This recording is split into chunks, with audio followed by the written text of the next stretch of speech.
What's up, fam? It's the best weekend in football. It's Wild Card Weekend. 6 games on the slate. We sitting home chilling, baby. We sitting home chilling, giving out quotes. That man is him. That name is the name, and he will be there next weekend. Hopefully playing Saturday. Hopefully playing Seattle. But we'll get into it. Birds of a feather. You know it's your boy Chucks, Jake, and PY. It's your OG Pete Sports Lord. Let's go. Oh my God!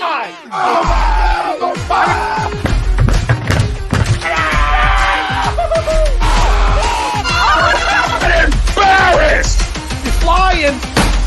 Welcome in. It's almost time.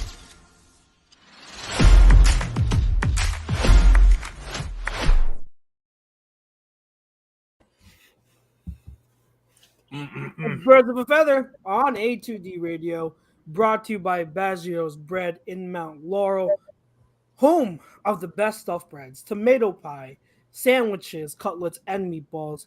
Make sure you mention A2D for 10% off your in-store purchase. We are live on Facebook, Twitter, YouTube, Instagram, and everywhere you download your podcast. So if you're listening to us right now live, or on your commute, or in the car on your way to Baggio's Bread, we greatly appreciate the support. We're back again, full panel with Nate coming on within the next few minutes as usual. It's your host, Chucks. To my left, as usual, Mr. OG Pete Evans. What's good, my brother? Hey, man, listen. COVID came through this house like a motherfucker, boy. Oh, God. Hey, man, you see, it's been 2 weeks since I got my haircut. That's been the longest since COVID started. My wife was like, when are you getting your haircut? So, got to keep a fresh cut for your ladies, fam. But nah, man, everybody's good. I can't complain. It make no sense anyway to complain. Here, healthy. Let's talk some football. Let's do it. To my bottom, right over here, Mr. Jake Friel. How are you, sir? Good. First round bye. Chilling on a bye week. Can't complain. Would like to play this weekend, but we really need this bye week, so I can't complain at all. And in the opposite corner of myself, the one and only Mr. PY. How are you? I don't think I'm doing as bad as OG Pete is doing. Everyone in my house has COVID. See? I thought at first it was just my dad, and so I hung out with my mom all day Tuesday, and then I went to work, and I've been masked up all week long. She texted me this morning, "Oh hey, guess what?" I'm like, "What?" "I'm positive." After I already tested negative, so I'm guaranteeing I'll test positive tomorrow. I'm guaranteed. There's no. I feel like you've been sick for like 3 months straight. I'm not even kidding. You're always sick. Yeah, Chucks, you're always sick. Can I use my one curse word? Yeah, go ahead. I'll allow Bitch, it. I've been sick since May. Yeah, I thought you were congested. You had like a gonna lung say issue. You're just a I mess. thought you were gonna say that you've been sick since you left the womb. Like No. When's the last time you felt right? May. Hey, that bitch been sick since 22. I had two cases of COVID and pneumonia and like a lot of other crap. Like, Bro. Oh, It's dodging, man. Luckily enough for us, my oldest daughter didn't get it. My wife didn't get it. I didn't get it. My two daughters who did have it tested negative Wednesday. My mom, that was the biggest thing. yeah. She got through it, but she had Paxlovid, so the pill, the oral treatment. So luckily, knock on wood, that she's coming out of it. So it's man, but it's like a subvariant of the Transformer Omicron, man. It's just this one it sticks around longer, it's more infectious, but it's not that like aggressive. It's a nuisance. It's like a gnat, it's like a fruit fly. So I just laugh is that she was dogging people getting that next shot. She's like, you shouldn't get that new booster. It's gonna be bad for you. I've heard. I'm like, and then now she got COVID. I'm like, I bet you had that booster now, huh? They should wish you had that. And they dogged me for weeks when I would go out to the bar and go watch a game. I'm like, you're gonna get us sick. We just can't afford it. They're about to get my ass sick. Yeah. Goes around. Well, yes, sir. We're healthy right now, hopefully all four of us. And let's hope over this bye week that we have, the Eagles get healthy. And as they hopefully get healthy, we will watch this wild card weekend play out and see who wins.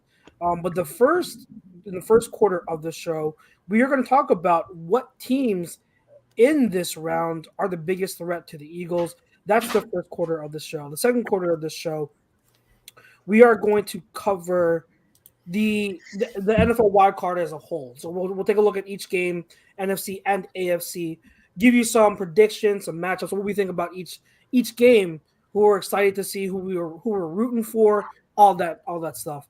Third quarter of the show, in the second half, we'll tackle a bunch of different NFL news and notes that have been coming out since last week. There's a lot of different ones, a lot of little topics here and there to talk about. We'll cover all of that. And in the fourth quarter, as always, we pull out all the stops, no whistles. We go no huddle and get you with some hot and fast-hitting topics. But like I said at the top, first quarter, which is brought to you by eXp Realty. If you're looking to buy or sell a home, if you're looking for a change in career or brokerage, contact Alan Foy of eXp Realty LLC at 302-682-8820 or visit him at alan.foy@exprealty.com. The poll question to start off the show, gentlemen. The Cowboys are the biggest threat in the NFC playoffs to the Eagles. Agree or disagree? Let's do it this way because I know there are a lot of differing opinions here. I know there's a lot of different ways we can go, but let's do it this way. When you answer the poll, just say agree or disagree, and then if you disagree, if you want to mention what team you think is, mention them. But then we'll go into details later, and we'll hash it out after everyone gives their answers. But I want to get everyone's answers first to what they think about the Cowboys before we dive into other teams, just so we can streamline that a bit. But let's start off with PY. I haven't started you off to start off the first quarter in a while. So, PY, I'm going to start with you. Do you agree or disagree to the poll? Are the Cowboys the number one team we should be worrying about in the NFC? No. I'm not, to be honest, I'm not really that worried about the NFC. I feel that confident about this Eagles team to where maybe there's a team or two that I'd like to face more or less, but I really feel confident that there's not a team in the NFC that scares me. Not like the AFC. To be fair, there's only one team that scares me in the whole NFL, and that's led by Patrick Von Mahomes II Esquire. Wow. You know his whole name? I did. I looked it up. Is that really his whole name? Yeah. No. Yes, Patrick Von Mahomes II. Oh, okay. Wow. I threw in Esquire just to make it sound fancier. I was going to say, there's Esquire in there too. Esquire just sounds sexy. I that was the part I was like, Esquire. Is that really Tom Brady's full name on Undisputed? I don't know. It just sounds cool when you say it. Oh, I don't know. I don't listen to Mr. Skip Bayless. But all right, so you've got a hard disagree. You don't even have a team that you're going to put up for the NFC. I mean, maybe you can say the Niners because overall they're a better team, but I'm not worried about the Cowboys. They're limping into the playoffs. Mm-hmm. They got their butts shillelied by Sam freaking Howell. Sam Howell. The vocabulary tonight is. Sam Howell is rubbing his nuts all over their face in the last game of the week. Dak throws a pick six. Micah, Mr. Overrated Parsons, has had 1.5 sacks in the last 7 weeks. Oh my gosh! Dak leads the league in interceptions in 12 weeks. Come on now. What about the Dallas Cowboys am I worried about? Honestly, what am I scared about? I don't know. I don't know. All right. Jake, agree or disagree to the poll? Yeah, I'm going to disagree. Basically, right where Pete basically said everything. But I think the team I'm more scared of, to be honest, and it'll be really quick, is the 49ers. Not really specifically because of Brock Purdy. Brock Purdy doesn't really scare me because, again, he's played well. He hasn't played elite per se. He has a complement of weapons, and I mean a complement of weapons. George Kittle, Brandon Ayuk, Deebo Samuel. I mean, take your pick. Take your pick, honestly. But I'm not worried as much about the offense. as I am that defense. That defense is lethal. Very nice. On the 49ers. That defense is lethal. So OGP. Go ahead. Yeah, OGP, what's up? Well, Chucks is away, off screen, I should say, not away. I mean, I'm not where I disagree as well. And once again, I wanted like the preface to question about like some context as how the team is playing going into the playoffs. You know what I mean? How the team is playing. Okay. I just saw it. Sorry, guys. And I'm not where PY is, where I don't think it's anyone. And I'm not where Jake is, where I think it's the Niners. And we all know Purdy got to prove it to me, for one. Mm-hmm. And Purdy. You can have all the offensive weapons in the world, but he still has to make the throws. May he only have to 1 or 2 a game, but when it gets to the playoffs, that 1 or 2 a game, if you can't make that throw, it's an interception in the second half of the fourth quarter, a pivotal moment of the game, things can happen. The defense, I'm surprised for the 49ers it's held up that much. And they can't just snuff at the Seattle Seahawks on Saturday. It's hard to beat a team 3 times in the same season. You know what I mean? So, and Seattle kind of played it a little, I won't say close, but I forget the team they played on Sunday to get in. It wasn't the Cardinals, the Rams. So the Rams. So for them, it's almost like, hey, I don't think they wanted to show everything. It's kind of in the same similar position with the Eagles, where they were balling out. But you look at the stat line, DK had 3 catches for like 40 yards, things of that nature. But for me, listen, man, y'all gonna put some respect on this motherfucking name. That boy down in Tampa, oh Lord Jesus. Don't let them bitches get started, because if you look at their team versus what they were in the Super Bowl, outside of Gronk and AB, everybody else is damn near still there. And that's when you get into the playoffs and you talk about a team getting hot, that's the type of team that's a veteran team that's done it before, that's won a Lombardi within the last 3 years. That's the type of team that scares me. Now, hopefully, lucky enough, we don't have to see them until NFC Championship weekend, which we know we will have the early game if we make it. It'll be the 3:00 game at the Link. But let's not kid ourselves. Tampa in January in the NFC Championship game, the last time this shit happened, I'll take the low-hanging fruit. Jared Vicious is still running, bitch. He's still, so it's like that's what scares me. A very close second, what scares me is us and us beating ourselves. That's the sleeper of us not performing up to our expectations, us not executing, us having false starts at home and having to go to a silent count when the crowd in the Link for the offense is going to be dead quiet anyway.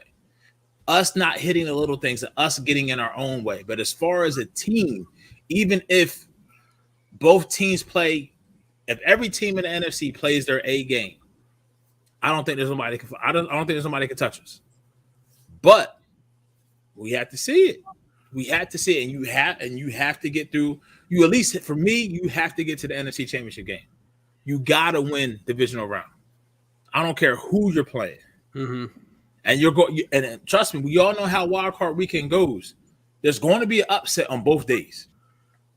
Yep, there's going to be an upset on both days. So always if you get an upset from Seattle, upset in San Fran, which is a very slim chance that it can happen, but if it does, then everything is set. You know you see in Seattle, but you're seeing a Seattle team who's well coached on both sides of the ball. But once again, the same thing. Gino got to prove it. I think we match up with Seattle very well. I'm interested to see what an A.J. Brown, Tariq Woolen matchup would look like, because don't get me wrong, Woolen is long and lanky and fast as shit. It's different going against A.J. Brown. He's a different type of wide receiver. There's a lot of matchups in that game that would intrigue me. So I will say he does go against, in practice, a guy. He goes against DK. DK Metcalf. So he goes against DK. Yeah. Now, where DK runs a lot of go routes, I don't know how much DK runs slants where AJ kind of uses his body. But we got to get there to that point. But just looking at the surface, I look at the NFC playoff picture as a whole. Nah, I mean, do you really want to see the Giants again? Maybe, maybe not, depending on how they play. You know what I mean? Depending on how they play against Minnesota. But, I mean, chances are I could very easily see the top 4 teams divisional weekend playing each other. I could see Seattle. I can see Vikings going to San Fran to play them. I can see Tampa Bay having to come here. Tampa Bay coming here in the divisional round. All bets is off, man.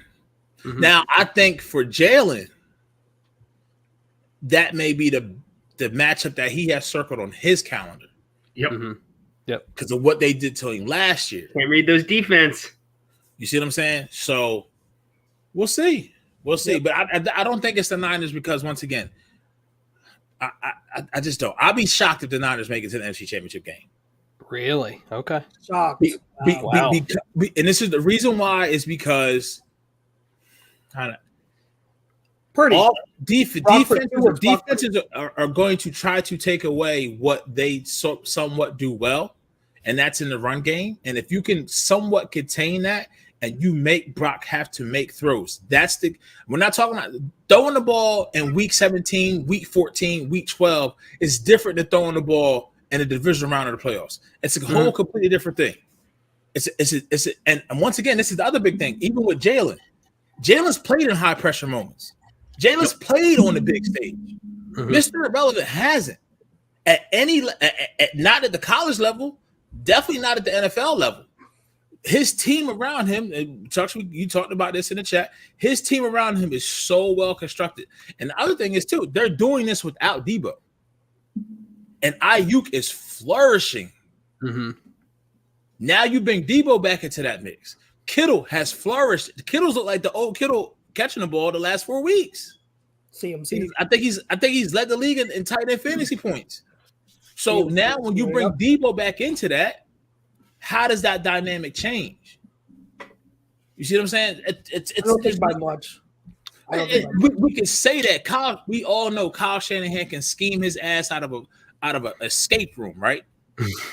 But homeboys, whatever, right, wrong, or indifferent, his teams haven't closed the deal when they need to. And this is the best for San Fran. I like them when they're underdogs. Yep. I do like them when they're underdogs. When they're underdogs, it's different. When they're favorite, I don't know what it is. Now, I mean, if they come play us in the NFC Championship, if they see us in the NFC Championship game, I truly believe they'll be road favorites. We'll be home dogs. I honestly I agree. You're going way over. Like I said at the top, I said let's talk a little bit about it, and then you go on your tangent. So let's slow down because I have a lot of rebuttal to what you're saying. Let's slow down. But before we do, I want to get to the bring out the list. Yeah, I want to get to the chat real quick. You just made the list. Let's see. We got Wayne Miller saying, I'll disagree to the poll. I think the biggest threat is our injuries and maybe the 49ers. Let's see. Greg, he says, disagree to the poll. They'll be lucky to get past Tampa Bay. Come on. Lucky to get past Tampa Bay? Really? Okay. All right, Greg. It's Greg. We're just going to get that from Greg. Mr. Profan Talk, Coach Marcus disagrees. He said the 49ers are the biggest threat. However, things always get weird when we play Dallas. Eileen says, disagree to the poll as well. Your Eagles are off the charts kicking ass. She also says, Esquire. Damn right. We gotta get that on a t-shirt. Martian Lynch says, who's scared of the Cowboys? Exactly. Eileen likes her shillelagh word. I do too. I think that might be the biggest contribution you've had to this show ever. My blessing is a contribution. That is a great word, and I'm absolutely stealing that. So, it's Irish in me. Nakeem says, I think everyone should be scared of every team. Playoffs changes approach, attitude, and animosity towards every team. And just I don't want to say scared. I think scared is a bit of an extreme word to use, but I think like you have to take everyone seriously. Like anything can happen in the playoffs. We've seen it. So to that point, I do agree. This point was made in the week. LSD is 20th on grass, second on turf. I like any stat that is against the Cowboys. I like any stat. Yeah. Let's see. Coach Marcus also says us not running the ball. He's scared of. There you go. That's a good one. I like that. And then MB says Lane Johnson's abs and Jalen Hurts' shoulders scared me the most, which is fair, but those abs are rock solid. Mr. Wing says the only thing that holds back the Eagles is the possibility of poor coaching method and methodologies. Everybody coming with the heightened vocabulary tonight. I love it. I know. I like it. Mr. Rudy Poo says Seattle can do it, and it's a rainy day. Yeah. Best wow, Mr. Rudy Poo. He says Niners are a threat, but the biggest threat for the Eagles is themselves. Yeah. I think I'm not even including the Eagles in that, but it's a very valid point that you made, Pete, and Vespi makes. I think that is the biggest threat if you're looking at it in total. Yeah, I think it's ourselves. Let's see here. Let's talk like Vespi real quick with that avatar screenshot. Like he pulled that right from LinkedIn. That's the most professional I've ever seen Vespi look. So I gotta know that. So this is an important question for Frank. Since the USFL is coming back soon, does that mean we're seeing Blobby? I miss Blobby. Blobby. Good. MB says, yeah, but Shanahan isn't going to drop Purdy back in shotgun 35 times in 4 wide. He's going to screen, intermediate, etc. Mr. Rudy Poo says, we've seen Kyle Shanahan choke a lot. MB says, I think San Fran is a terrible matchup for us. CMC in space and Kittle versus our linebackers. Yikes. Yeah. So keep the comments coming, guys. One more thing before I give my answer to the poll. I forgot to say it's the top of the show. I want to say congrats to my guy, Mr. Brian Westbrook. Okay, to the College Football Hall of Fame. I don't drink beer, even though I have this over. I don't drink beer, but I drink iced tea. So I'm going to pour one out for Mr. Westbrook. Oh, that's the best iced tea too. Oh, it's so good. So good. So you don't drink beer. You don't drink beer. What is this? I don't drink alcohol. I don't drink beer as I you have don't drink alcohol, so you don't drink any liquor at all. No, maybe like on rare occasions. But no. I'm the same way. I'll do it on occasion. Yeah, I'm a social drinker. That's what I right. Yeah. I'm a social drinker. Yeah. So I don't even. Yeah, I don't even like the taste of alcohol. But if I'm gonna do it, it's gonna be like special. The last time I drank was. Like drank was my bachelor party, and I drank because it was my bachelor party. So, yeah. So you don't even have one. You don't even have a drink when you go to Disney. Not really. I had when we went. What does he want? A 45-hour drink? When we went on our trip back in 2021, I drank at Olga's Cantina because Olga's Cantina is like one of the hardest spots to get a reservation at. So you have to drink. Like I felt obligated to drink because we were there, but I drank one drink and that was it. Like I usually don't drink alcohol. I don't like the taste. And I get drunk easily. So like with one drink I'm already buzzed. So you're a one drink Sally. I gotta see this now. Well, yeah, if I don't drink a lot, obviously I'm gonna be very we gotta have a party. We gotta have a party and have jungle juice. You think I am if you think I'm off the walls as is, get alcohol in me and you'll like perfect. God, Daily. So are you like Roger Rabbit when they give him the one drink? Oh God, probably. Daily says I disagree with the poll, although I will say it would be an interesting matchup with both teams at 100%.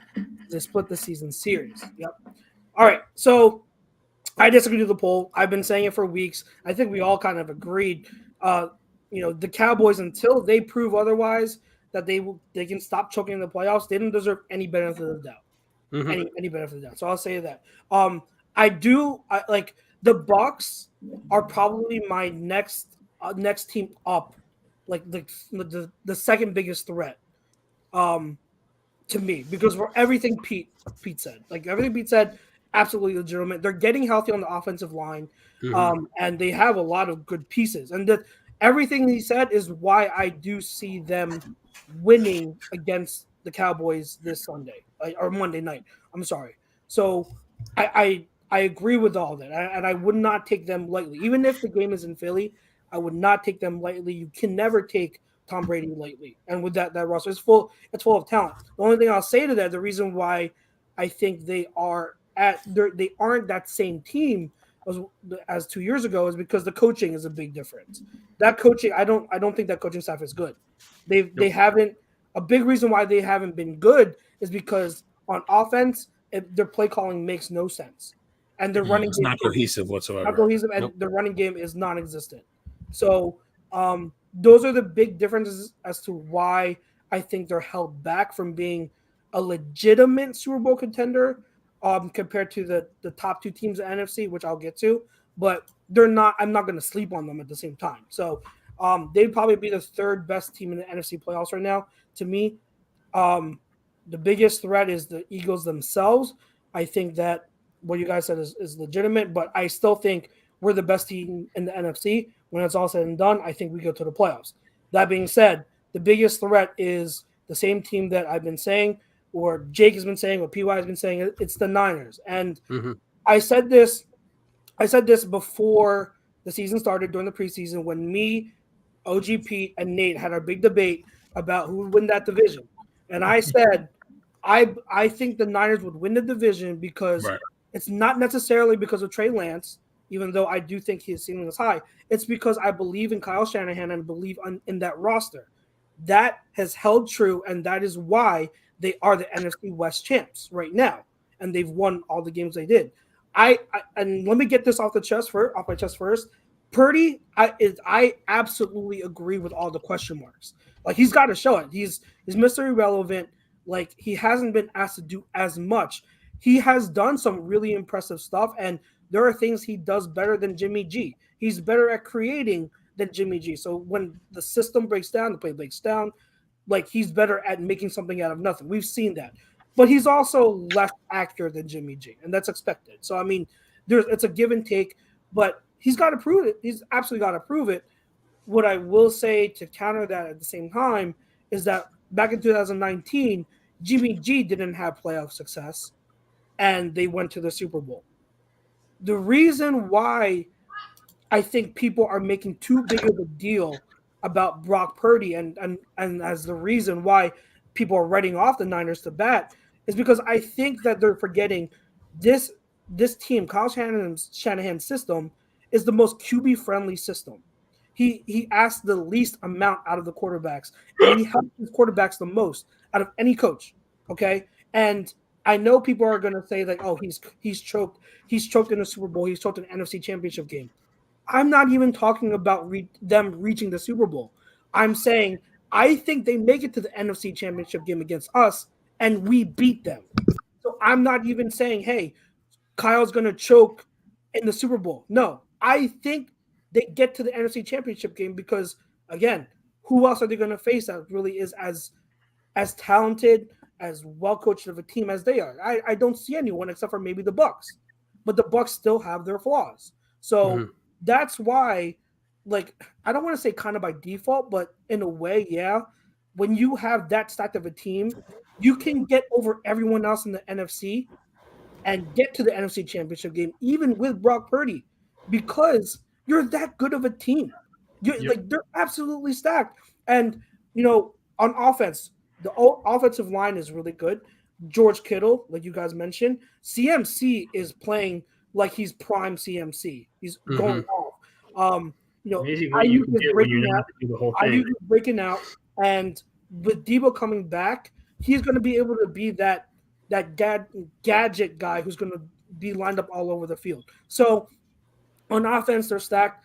And the big thing I've been saying, that defense, the number one defense in the NFL, they are going to present a bigger challenge to our offense than any other defense would. Why? Because they have the horses against us. They have that, like, Fred Warner is going to be an absolute nuisance because he can cover like better than any linebacker in the league. He's the best linebacker in the league, and he can cover his ass off. That scheme is so well. Like, DeMeco Ryans is a coaching candidate for next year for a reason. He plays aggressive so well, and he knows how to this guy so well. And that D line, if you want to talk about our D line being the best, San Fran's might be second best. So, like, their defense is definitely a force to reckon with, and that's why I see them as the biggest threat. Because, yeah, they have Purdy, which is a huge question mark, and I'm not even gonna stand here and say I believe in Purdy because I don't. Like, he's got to prove it, but I'm looking outside of that and saying, what other team is going to stop the Niners from getting to the NFC Championship game to face us? Like, I just don't see it. So that's why I picked the Niners, because it's almost by default. PY, did you have something? I know you were raising your hand. I don't know if you had something to say. No. Well, actually, yeah. So I was thinking about this, and this is kind of wild. So let's say we make the NFC Championship game / Super Bowl. This will be our third coach in the first 3 years of their tenure, 3 or 4 years of their tenure that will have made the Super Bowl in the NFC Championship game. That's insane to me. What year was Andy Reid hired? 99. So that was 5 years. That was 6 years. No, I think. Are you talking about when Dick? Fuck. Dick Vermeil. Dick Vermeil. Did Dick Vermeil do it in his first 3 years? I thought I was assuming. I was automatically. Well, he went to the NFC Championship game within his first 3 years. Yeah. So I mean, that's Peterson went within his first 2, and if Sirianni wins, he will have gone within his first 2. Mm-hmm. So if you look at it, if they go to a Super Bowl, it means you had three separate coaching regimes within the first 5 years of each regime that will have went to a Super Bowl. So you're telling me we have to keep firing coaches then? I mean, that's what you're telling me. Look at it this way. Name me a time where you fire your longtime head coach, and between a 9-year period, you go through 2 head coaches or 3 head coaches, 1 flops, and then the next 2 go back. One goes to wins you a Super Bowl, and the next coach goes straight back to an NFC Championship game / Super Bowl. Like, that's insane to me. See, like the caveat to this is where this is going to really sound outlandish. I wish I had. Give me the coaching staff from 2017 with this team, and I feel a hell of a lot better. Yeah, you think so? A hell of a lot better. Yes. Okay. Yeah. Okay. Outside of maybe Schwartz, yes. Again, Okay. That's really going to rub people a lot of. But on the offensive side, Peterson is a head coach, and Reich. Deuce Staley is running back coach. Oh my God! We might not lose a game. We might not lose a game. I feel like people would be more confident if we just had a little bit more experience, and I think that's what made people feel more confident in 2017. Not that they had better coaches, but you had more experienced guys. You had a Jim Schwartz who had experience. You had a Frank Reich who had head coaching experience. You had Doug Peterson, who was a 15-plus year veteran and learned under guys like Brett Favre and great coaches that like they had in Green Bay and stuff like that. Like there was experience there. This group of cats is young, very young. Yeah, Jim Schwartz though. I think we all kind of agree. Like, that's why I think I've told you guys. I've said this before. Like the whole Jim Schwartz like love fest or rekindling love fest just because Gannon is here and people hate Gannon so much. I would take Gannon. I have a love-hate relationship with Gannon. I'd take another 10 years of Gannon if it meant another year of Jim Schwartz. Now the one thing I will say, now this is me saying it and kind of having that moment just to think about it and let it sit in. I'll be honest, Schwartz has never had a defense like this. Correct. Especially on the back end. I'm not talking about the front 4. On the back end, correct. He hasn't had this. And then I would say the front 7 now, the D line is probably on par the same. Linebackers maybe better than in 17. A little bit, especially with Bradham and how he was playing. Bradham. You see what I'm saying? But as far as the cornerbacks and the safeties, no. Well, no. Jenkins, but like nobody would get in their way like Jim Schwartz could. Superstar. Jenkins was easily a superstar and like on the same level as a caliber player as Darius Slay. So can't say that, but the corners, yes. But I will say also, remember, Jim Schwartz was so stubborn with his scheme. Yes. He refused to get out of cover 3. So even if he had better talent, I'm not 100% sold he would change things up to better suit that. And just remember, what did we kill Schwartz for? Sometimes like he attacked way too much and got bit in the butt because of it. So I hear you though. Like he's never had this talent at corner. D line was, I'd say, like the same. Corner definitely never had this talent. Linebacker he has had better, but I think safety Jenkins is automatically so much better than safety we have. Like I'll never forget that we had like Jalen Mills of all people locking down Gronk to like 5 yards in that first half. And then Schwartz is like, bang up job, Jalen. Who's the guy from Buffalo we had? His name is Ronald Darby. He's like, Darby, you're going to cover him now. And then he has like 6 catches for like 132 and 2 touchdowns. Yep. Where has Jalen Mills been ever since that Super Bowl? New England. Yeah. But hold on. Like, okay, so he says Jim had the number 1 defense, lest we forget. He had the number 1 defense because, again, he stayed in cover 3. So he always had, 7 or 8 in the box. He always loaded the box to stop the run. But then that he would leave, like, all the corners out on islands. And if you look back at it, that's why we gave up so many explosive plays. Is because of that. We gave up a ton of explosive plays. What do we do now? We don't give up explosive plays. What is one of the biggest things in football today? Explosive plays. You got to think about that. Like, like teams right now, they will do anything to make sure they don't give up explosive plays because those are game changers, absolute game changers. But Jim Schwartz, being as old school as he was, refused to get out of that. And that was his weakness. He doesn't realize that, hey, like, you got to sacrifice from the box a little bit and take some gashes in the run game if you're going to, in order to stop these explosive plays, these big plays. Like, do we overrate the Jim Johnson defense just a smidge? Not saying it wasn't amazing, but, like, do we just overrate it just Now, I will say yes, because this is the thing. People think on defense, especially now with Gannon and his schemes, we kind of talked about this a little bit, the lack of aggression. Yep. What they see, they just don't like it visually. But you can't argue with 70 sacks. No. You can't argue with leading the league and turnover margin. And before Chauncey Gardner-Johnson went out, how much they were turning the ball over. You see what I'm saying? So you can't argue with that. It doesn't look good. Right? It doesn't look good at times. It looks unstoppable, but hey, the guys on the other side of the ball, the offensive coaches, they scheme just as well. That's what you saw in the Saints drive, that very first drive. That was a scheme drive. The biggest play in that drive was the first play of the game, which was like 13 yards, and everything else was just gashes, was paper cuts. So you see that, but so the offensive coaches get the same type of game plan as well to attack the defense, and you have to adjust. They just don't. Like, all right, the prime example, and I can't believe I'm saying this. I was listening on my way to the gym last night.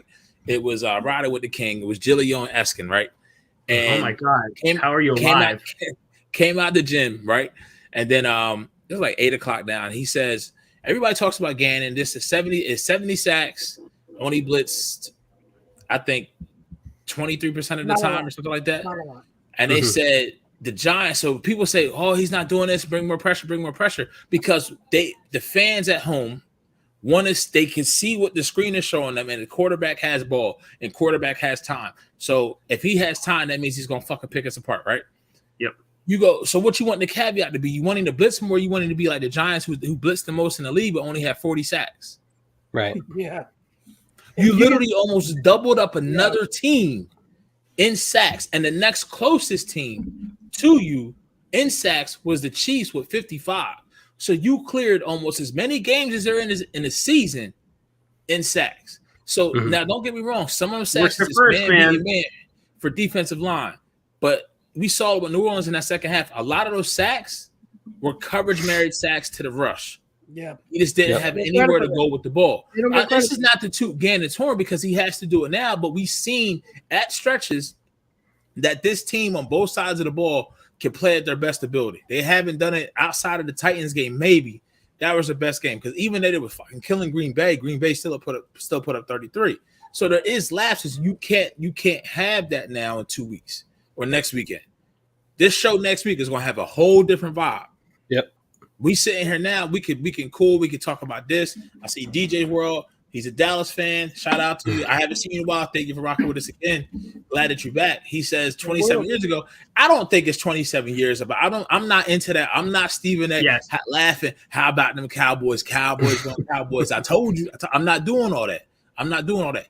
I just don't like what I'm seeing from the Cowboys as a team heading into that matchup against Tampa Bay. Nope. And Tampa Bay, if you look at the first half when they played Atlanta, Listen, Mike Evans at the game with a mysterious illness. The week before he was playing Carolina, they had to clinch that game. Bitch had 3 touchdowns for like 200 yards. He still got it in him. Oh yeah, that's the type of stuff. Yeah, you know what I mean. So that's the type of stuff that worries you. You feel what I'm saying? So I mean, I will say this about San Fran, and I'll come kind of second tangent part 2. Who fuck did they play? Not and that's like like I literally sound like who have they played? They played 2 teams during that stretch were pretty good. Okay. Miami was rolling. Yes. Yep. Until they face the Niners, and you could argue the Niners kind of broke them because that offense was rolling. They played the Niners and they struggled. So the Niners, there was, because I was looking at the schedule too. They played one other team that was pretty good, but yeah, like most of the schedule is like, you know, against lower level teams. But I'm not going to use that against them because I never used that against the Eagles. All right, I'm not someone who just says, "Oh, they played weak teams," and I always preach like, "Hey, you play who's on your schedule." Like, I don't think the Eagles should be discredited when we have an easy schedule. Right. You know, and then I'm not going to use that argument against someone else. So you play who's on your schedule, and how you look is how you look.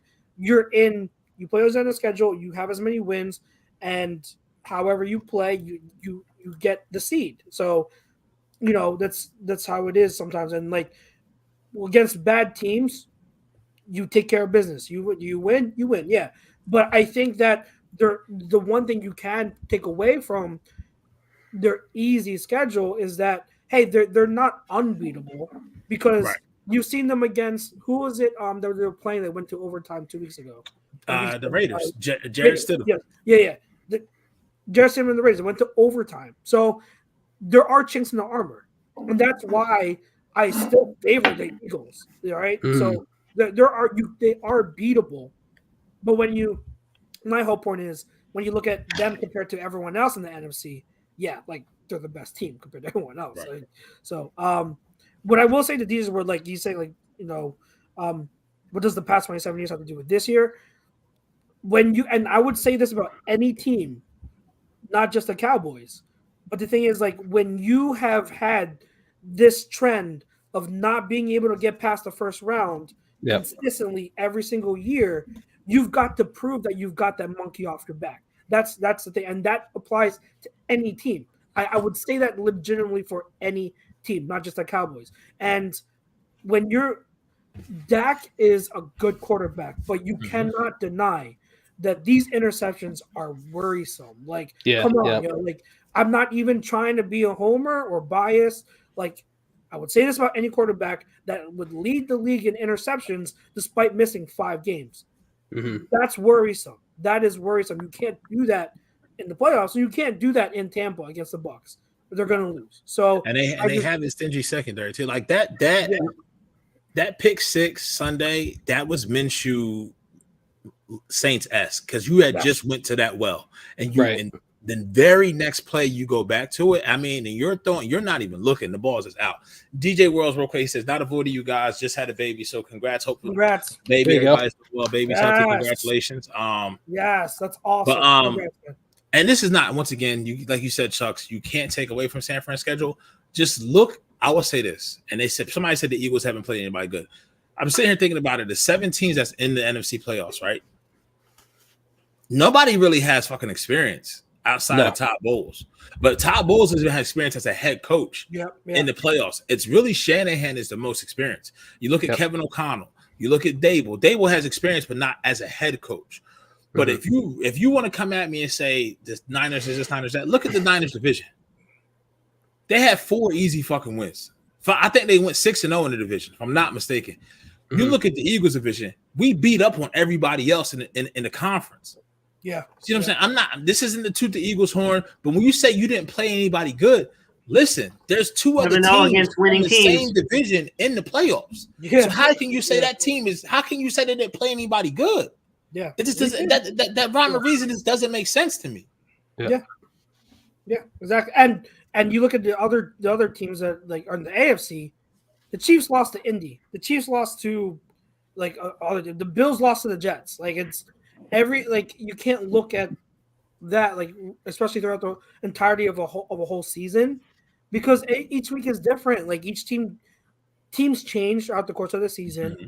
Yep. Injuries happen, and matchups are just different matchups. Like you have to look at each week individually, and separately, because it doesn't work like that in the NFL. Just because Team A beat Team B and then Team B beat Team C doesn't automatically mean Team A is going to beat Team C.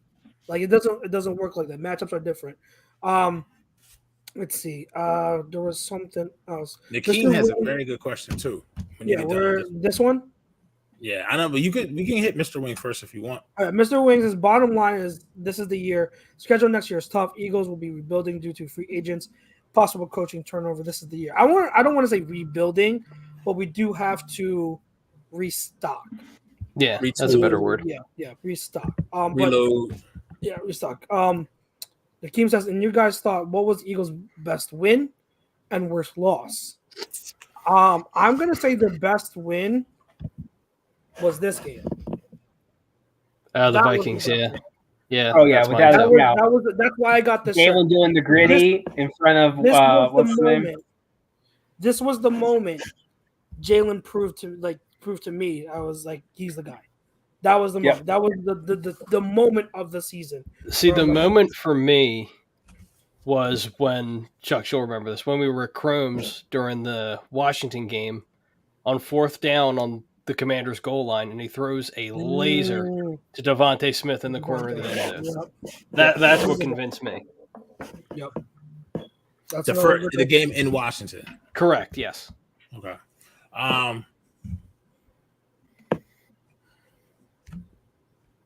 Worst loss is the Saints loss.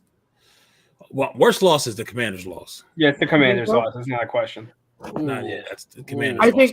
I think I say the Saints because that was the loss where we should have won. You know what I mean? Well, but you should have won the Commanders because you turned the ball over 4 times. And the turnovers and how they happen.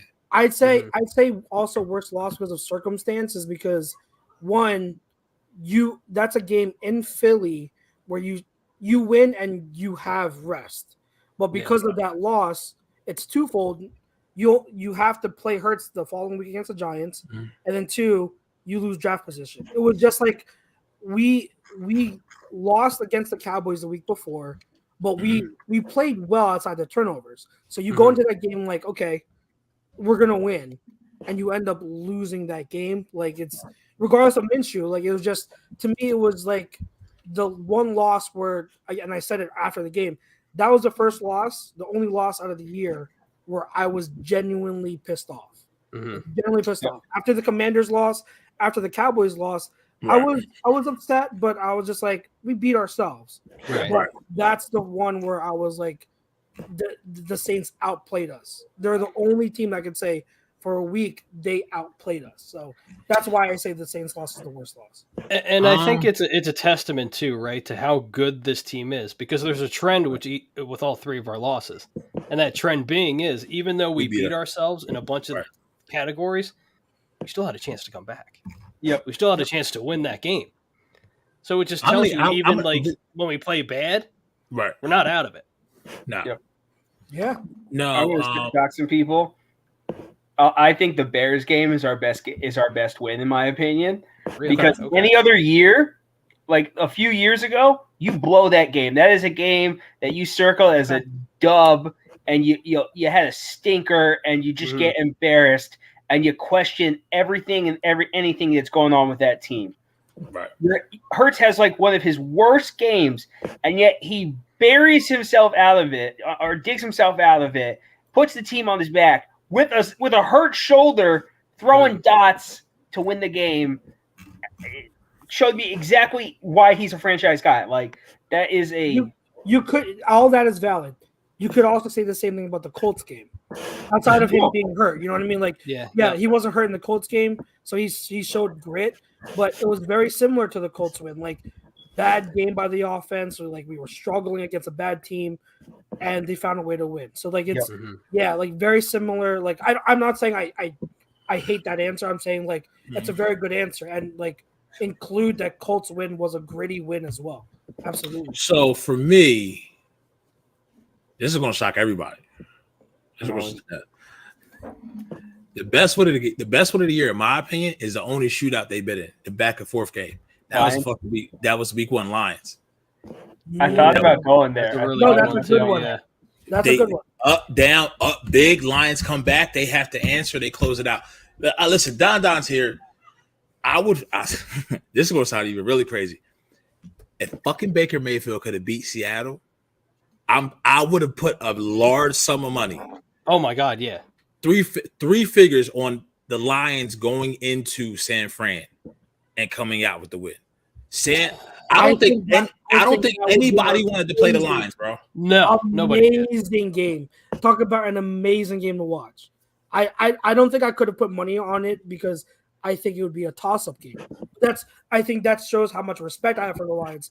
When you're talking about the number 2 seed Niners, and it would be a toss-up game in my opinion. Yeah, I wish the Giants were out of it and the Lions were in. Yeah. I think the Giants don't deserve to be in the playoffs. Nope. Like no disrespect. They started off 6-0 and they went 8-6.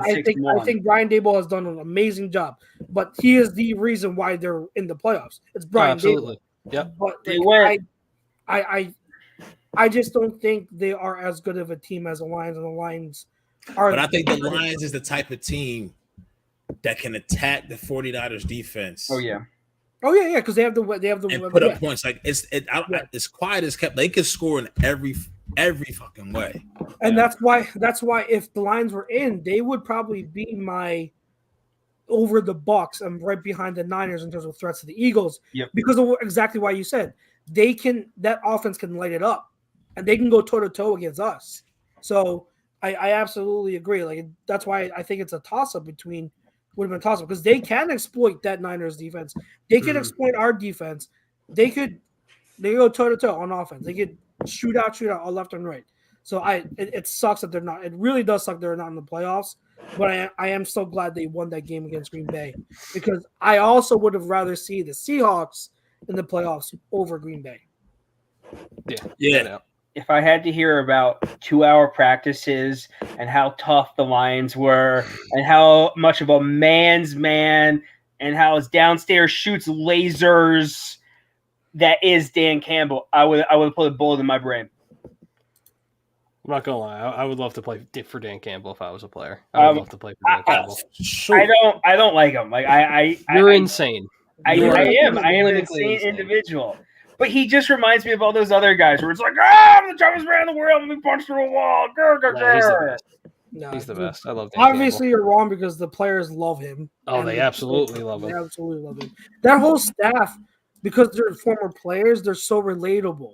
They're so relatable to them. And you can tell, like, they play so hard for them. So I love that staff. I do. Well, and I think the thing is, too, like, when you're talking about a great coach, like, some coaches, I'm not saying all coaches, like some coaches you can kind of tell, like they're kind of going through the motions and they're kind of just like going through it. But like with Brian Daboll, you can just tell he loves it. He loves every second of it. Yep. Even in a pointless game that meant nothing for the Lions, he had them ready to go. And that should tell you all you need to know. Yeah, because they knew going into that game, he sold them in the fact that, hey, we don't get what we want, but we can stop them from getting what they want. Exactly. Yeah. Yep. We don't want them in. Simple as that. That's what he said. Mm-hmm. That's what he said in the interview. We don't want them to make it. So, and you can tell the players absolutely bought it. I really nothing more than to play Geno Smith. Just wait until next year when Jameson Williams is fully healthy. Oh my god. Oh my god. Okay. Who's getting the Lamar Jackson jersey? Oh my god, it's gonna be so much fun. Yeah, I don't know. I don't know, like Pete, like with your comment, like I don't know if you can move on from Goff after the year he had this year. I mean, you can. Yeah. I don't know if you can move on after the year he had. He only has 2 years. He only has 2 years left. Yeah, I don't. If he has another year, you have the perfect draft and stash. If you don't go out, here's the other thing. And now listen, I'm not. Eskin can say a lot of bullshit and blow smoke, right? Mm-hmm. But he is very tight with that circle at Baltimore. He says the Ravens owner doesn't even want to give him a contract. So the GM for the Ravens is going to have to talk the owner into signing off on a franchise tagging of Lamar just to trade him. Yeah. And I don't even think the owner wants to franchise tag him. He almost wants to let him walk. Well, there's two things, and Pete, you mentioned it, I think, last week too, with the Roquan Smith contract. Yes, the fact that they were willing to pay him $100 million before you pay your quote unquote franchise quarterback in the face, bro. And I mean, didn't they offer him like a $200 million something contract? But I read that contract frees up the tag. It frees up the option to tag Lamar. Yeah, no, that's true too. Because I really don't know what it meant for Lamar, and someone had mentioned on Twitter to me, so I was like, oh, okay. So like I can't say that. I can't say that like, hey, like you paid Roquan, now that means Lamar's out. Like, right. I can't say that for sure. That could have been non-consequential to Lamar's situation. I don't know. So I just I'll say even with his injury statement today too. Like I get he's describing the injury and he's doing well, but I don't know. I think the timing's weird. That's just me. Like why not mention that like right after you got hurt, but now as soon as the playoffs start and right a couple hours after it was announced that you're out for your wild card game on Sunday. Well, the timing's a little weird. That's just me. I could be overlooking it or overthinking it, but I think that timing. I think Lamar. I don't think Lamar's going to play on. I think if Lamar was happy about his contract situation, he'd be pushing the play. 100%. I think he'd be pushing the play, but 100%. And that's not. I'm not attacking Lamar. I'm on Lamar's side because he doesn't have a contract. Why should he play hurt? Why should he play hurt? He shouldn't. He's playing hurt because he has to do everything because you have given this man absolutely nothing. Yep. They gave him Greg Roman. That's not true. Yeah. It's love your icon pass master. Backtracking real quick to the Lions. What I would do? What pick do they have in this season? Yeah, 6. Okay. Honestly, it's fifth or 6. Yeah. What I would do if I was them, I'd probably draft either Anthony Richardson or Will Levis because they're going to need time anyways. They're going to need a little bit of time to develop. They're not like Stroud or Young, who are you could play the rookie years and they'd be okay. They'd be, good to go from day one. I think especially Levis. Especially Anthony Richardson. They're going to need to sit. They're going to need time to develop. You can sit them behind Goff, have them learn, and in 2 years, once Goff's contract is up, Levis or Richardson are ready to go. It's funny you say that name because on SB Nation, the mock draft has them taking Joey Porter Jr. at 6, and then they pick again at 18. Guess who they pick at 18? Levi's. Who did you just say? Oh, really? One of the quarterbacks? Levis? No. Richardson. Yep. Wow. If Richardson lasts that long at 18, I mean, it's not a bad stash, to be honest. If you stash him for a couple years, it's not a bad idea. I don't know. I feel like as we go through this, and we'll do this as once it hits draft season. The more we go through this, Richardson and Levis seem like they're the toolsy, high upside traits quarterbacks that are going to move up. They're going to move up draft boards because GMs are going to fall in love with their traits. So I don't know if one of them lasts at 18. But I mean, they could. They could. Mm-hmm. Yeah, Don doesn't. Will Levis put mayo in his coffee. Yeah, I know about that. I know. If I were the Lions, I would absolutely. I liked Richardson more than Levis. Wait, is that actually? Is that true? Yeah. Hold on. I looked at that too. Like, I mean, white people are weird. I don't know what to tell you. Like, how are you gonna put something that look like your skin in your coffee? I'm just saying. Once again, cracker's gonna crack. I like Richardson more than Levis. I think Richardson is a better prospect than Levis, but Richardson is more raw. Oh my God! There's a video of him putting mayo in his coffee. I told you. I couldn't draft him now after they put up 0 in whatever bowl they were in. Iowa blanked them 21-0. Oh, no, this guy's a serial killer. No, don't draft him. Here's the thing.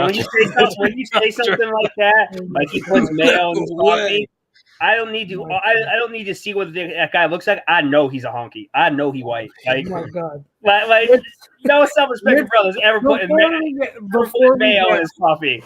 Before we get too much on a tangent, let's transition over to the second quarter. We've got an hour in this first quarter. Let's transition to the rest of the playoffs. Before we do, Mr. OGP, can you read me who it's brought to us by? Fan Up. It's the best way to enjoy fantasy sports, daily NFL contests, and more. Win great prizes. Sign up today. Use promo code A2D. 5,000 bonus points, a $50 value. FanUp.app. There you have it. You have it. So let's start this off. We're getting into conversation about the NFL playoffs as a whole, wild card round. But this is a good question to start it off. In my opinion, NFL should change the whole playoff matchups. If the division leader is under 500, they shouldn't be in the wild card playoffs when other teams have more wins and better. I'll raise you that. I think no matter what, you need a reward if you win a division. But if you win a division and you're under 500, I don't think you should get a home playoff game. You still make the playoffs, but you do not get a home playoff game. You go on the road. So that's how I would alter that. But it's a good conversation. I don't know what do you guys think? Do you like the current playoff format or alter it? How would you change it? I mean, I don't know if I would give the team with the better record their home game, but like what we're doing with the AFC Championship game this year, if the Chiefs and Bills make it, neutral site. Yeah, that's fine. Neutral site, but it is 17 games. It is a long ass time. So, I mean, for the owners, that'll never pass because the owners get to make the extra gate for the playoff games. The players they don't get any bonuses. They don't get any extra checks for all the shit that's about to happen. They're already playing just for pride anyway. So that's tough, man. It is tough. That is tough. Bobby Stevens says, Will Love Cecilia's 2017 Wentz, his floor is 2020 Wentz. So he's the next Wentz. To be honest, that's out there. People were crapping on two gloves, and I was right there with him. And he's looking nice. I'm just throwing it out there. Don't underestimate people, man. You never know. With Bobby's point, like I watched a little bit of tape a couple days ago on Will Levis. That's who he reminds me of. He reminds me of Carson. Wow, he really reminds me of Carson. So, like, he has all the physical tools and that whole thing. So is he mentally bankrupt? Well, that's I mean, if a guy puts mayo in his coffee, he's probably a little bankrupt in the mind there. But Bobby says, I'm assuming he means division winners, not Dixon winners. Division winners. That is now the name for division winners. Obvious Dixon. Playoff spots reseed after week 18. All right. So, okay. So we talked to you guys. I mean, we hit on a lot of the NFC teams. Are there any other teams in the NFC wildcard round that we haven't hit on that you guys want to touch on? I mean, like, we haven't really talked about the Vikings and Giants. So the Oilers really scare me. Like, let me ask you this. Because if the Giants win, we play them next week. All right? Mm-hmm. And we play them on Saturday. Are you rooting for the Giants or are you rooting for the Vikings? They both suck. I have no issue playing either. I don't think it matters who we play next weekend. No, I don't think so. I don't think it matters who we play next weekend. Give me the Giants. I'll take the Giants. Would you say so? To rehash your question, chew it up and spit it back out at you. Who do you think out of the NFC division wildcard round matchups has the biggest chance for the upset? The best chance? The Giants. Yeah, Giants. Well, no, the Bucks. I mean, are the Bucks home dogs? Oh wait, no, they're home. No, they're home dogs. By only like 3 points. I bet on them because the money line was like plus 130 for the Bucks a few days ago. I put I think $5 on them, so I think they're home dogs. Oh, they are. That's home fucking dogs, horrible. But if we're not including them, I'd say the Giants. 7-0, man, against the Cowboys. Tom Brady 7-0 against the Cowboys. DJ's World's back. He said his phone died when we congratulate him, but he says, if you are second in your division to the best team in your conference and have the third best record in the conference, you shouldn't have to travel first round. I have no bias in saying this. No, but he's not wrong, though. I agree with that. Yeah, I agree. do agree with that. Yeah, like, all objectively speaking, the Cowboys shouldn't have to go on the road. Like they shouldn't have to. Yeah, like if you have like 12 plus to the Cowboys is just in life, so I'm okay with it. What were you saying, Jake? Yeah, like if you have 12 plus wins in the year, you shouldn't go anywhere. Should stay right home. Yep, I know. I mean, we saw it happen to what was it? The Seattle and Saints game, where the Saints had to go on the road and they ended up losing that game to Seattle. So it does make a difference. It absolutely does make a difference.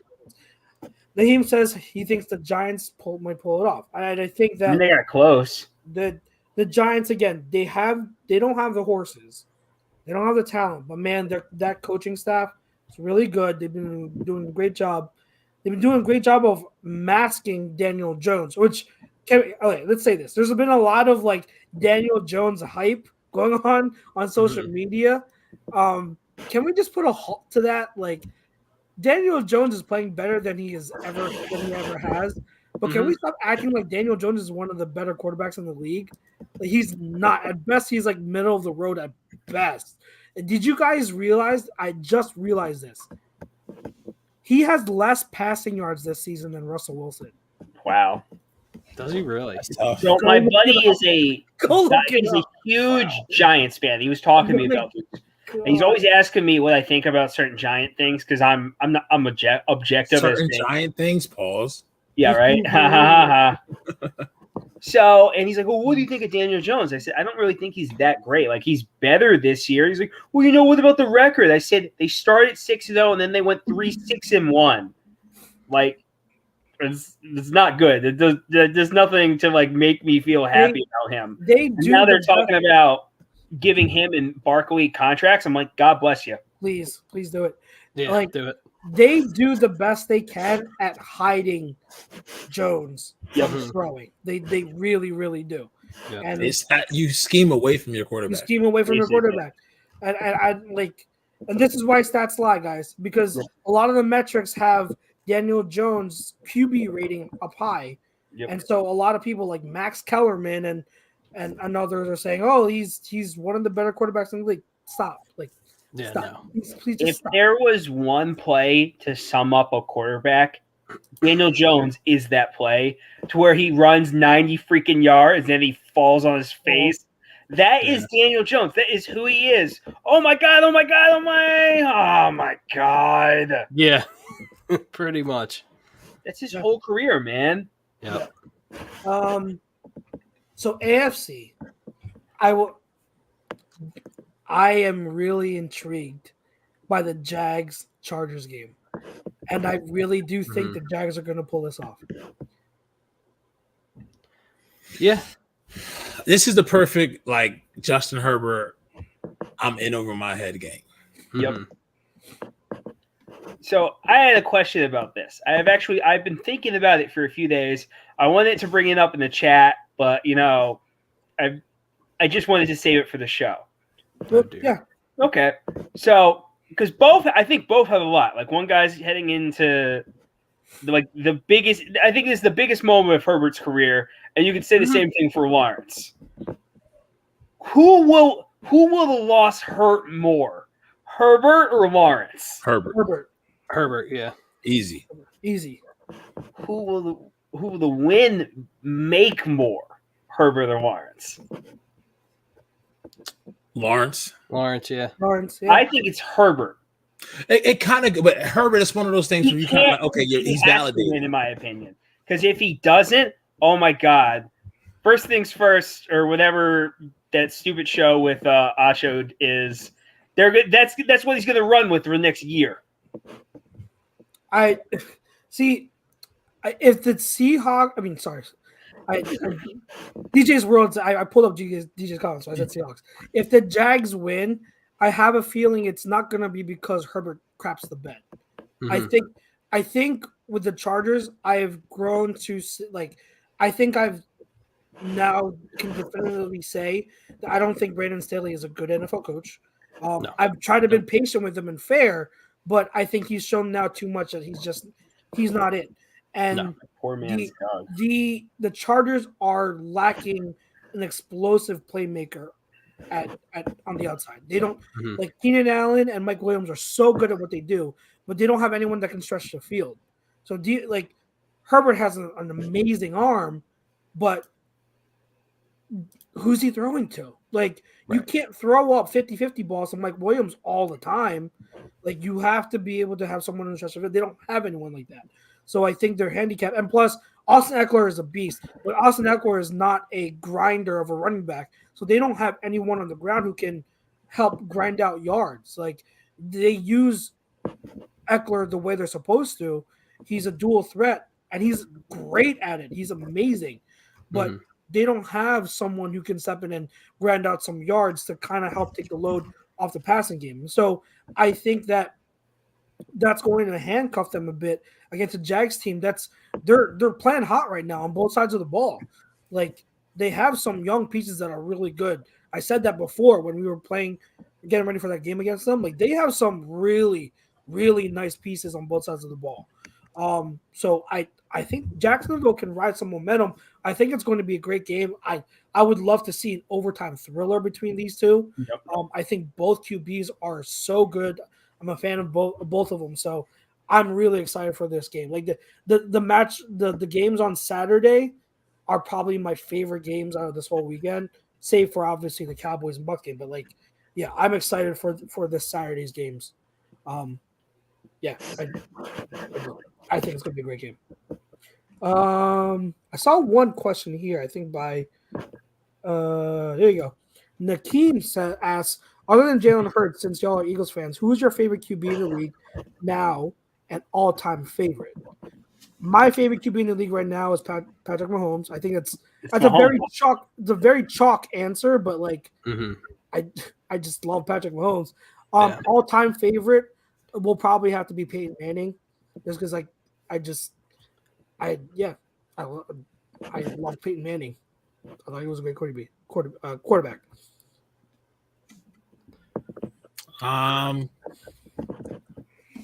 Current favorite quarterback? It's probably White Jesus, and I'm gonna say Joe Burrow. White Jesus. That bitch got so much swag, bro. He really does. This Macaulay Culkin athletic motherfucker, bro.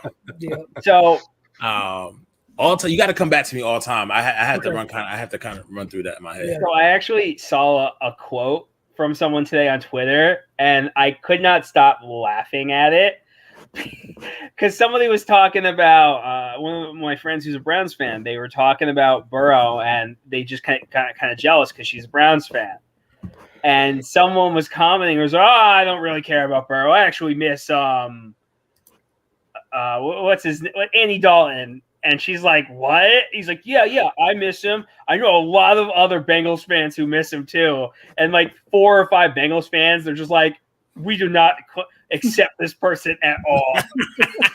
Who misses Andy Dalton? Like get out of here. Like, oh my God. That is funny. Like, I could not stop laughing. It was like that one like crazy like what is it? The Australian dude, Nick Adamson, who's always like saying ridiculous crap. They're like, well, I can't support Joe Burrow. He's not a good Christian like Andy Dalton. Everyone in Cincinnati misses Andy Dalton. Bitch, nobody misses Andy Dalton. No, not at all. Jake, current favorite. Yeah, current favorite, Joe Burrow. Big surprise. Big surprise. I'd be upset with you if you didn't say Joe Burrow. Yeah, Joe Burrow. And then all time, I got to go. This is a personal favorite. I got to go Big Ben. I love Big Ben. Wow, that's out of I was not expecting that. Love Big Ben. So did everyone give I know you gave your all-time. Jake gave his all-time. PY, did you give your all-time? Yeah, I mean, obviously my favorite is Patrick LaVon Mahomes, the second all time. No, not all time. I had to say it one more time. No, Kurt Warner. First jersey I ever had as a kid was Kurt Warner. Nice. That's the first game I ever saw was 2000 when he played. Like it was the first game I ever watched football was. Nice. Good answer. This is tough. Really? What are names going through your mind? Going to my head right now is Marino, Montana, Elway, Brady. Ew. But I'm trying to think who did I find myself always rooting for? Colt McCoy. Like no matter what. I will also say before this season, before I found out like some of the questionable stuff, it was Russell Wilson, like right there with Peyton Manning. Russ Cook. Prime Russell Wilson. Like I was a huge fan of Russell Wilson. That's a big part of the reason why I wanted him here, and I was wrong about that. But then I found out about kind of his questionable. I don't want to say obviously his characteristics, like some of the things that you've been hearing. So kind of soured on him a little bit, but I still think he's a good guy, a good teammate, and just I think he's a little bit out there. So yeah, a little bit. But it's Peyton Manning still for me. It's so hard to pick a favorite because you're not picking a favorite all time based off of skill set, stats. It's just something about them that they just connect with you.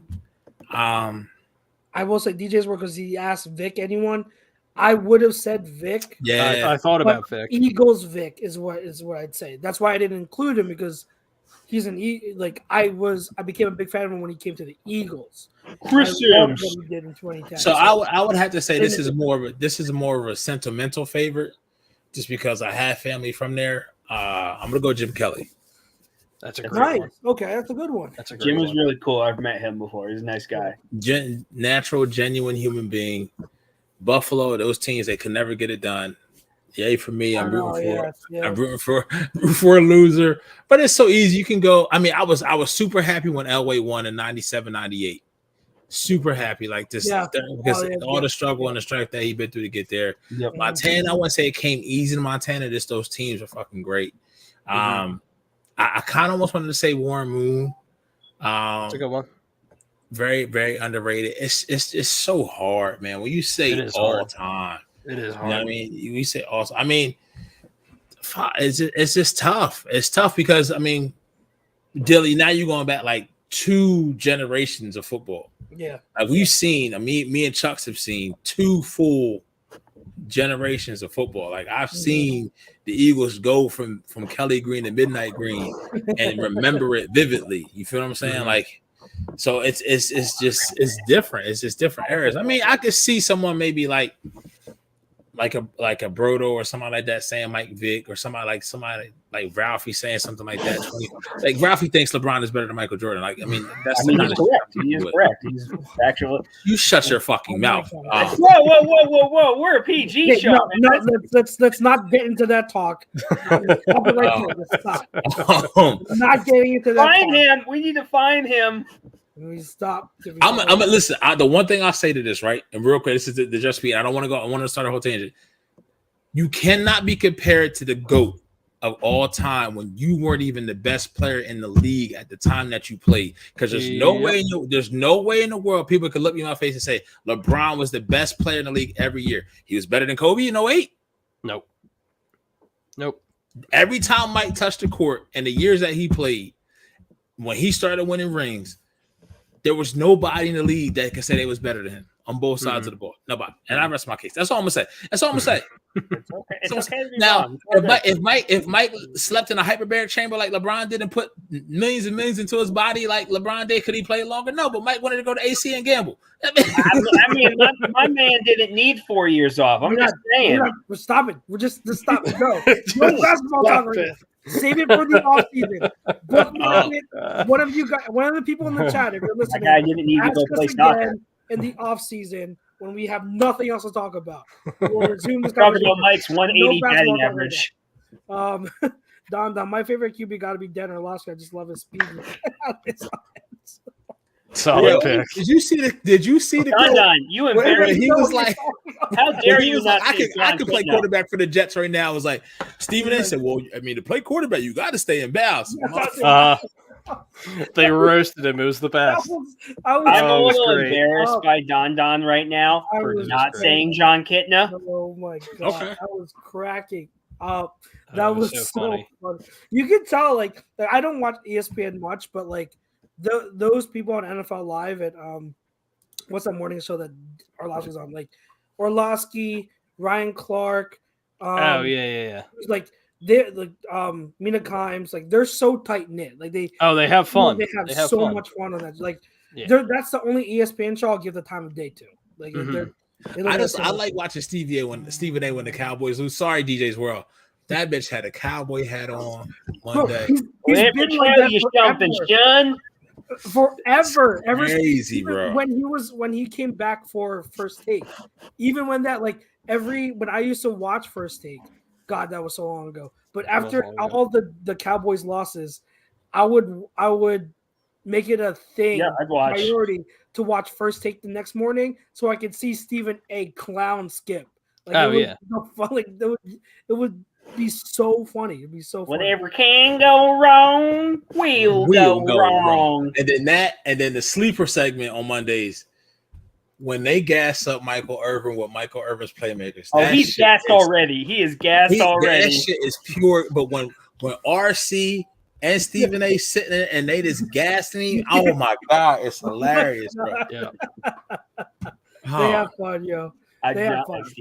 I like their shows when they're on together. They have a lot of fun. To get back on track, any more AFC games? Like the other two games, it's like AFC is going to be it's going to be such bad football in my opinion. I know. You got Ravens, Bengals. Yeah, that's a wash. Chargers, Jaguars, and Bills. Bills Dolphins without Tua loses a lot of the luster, man.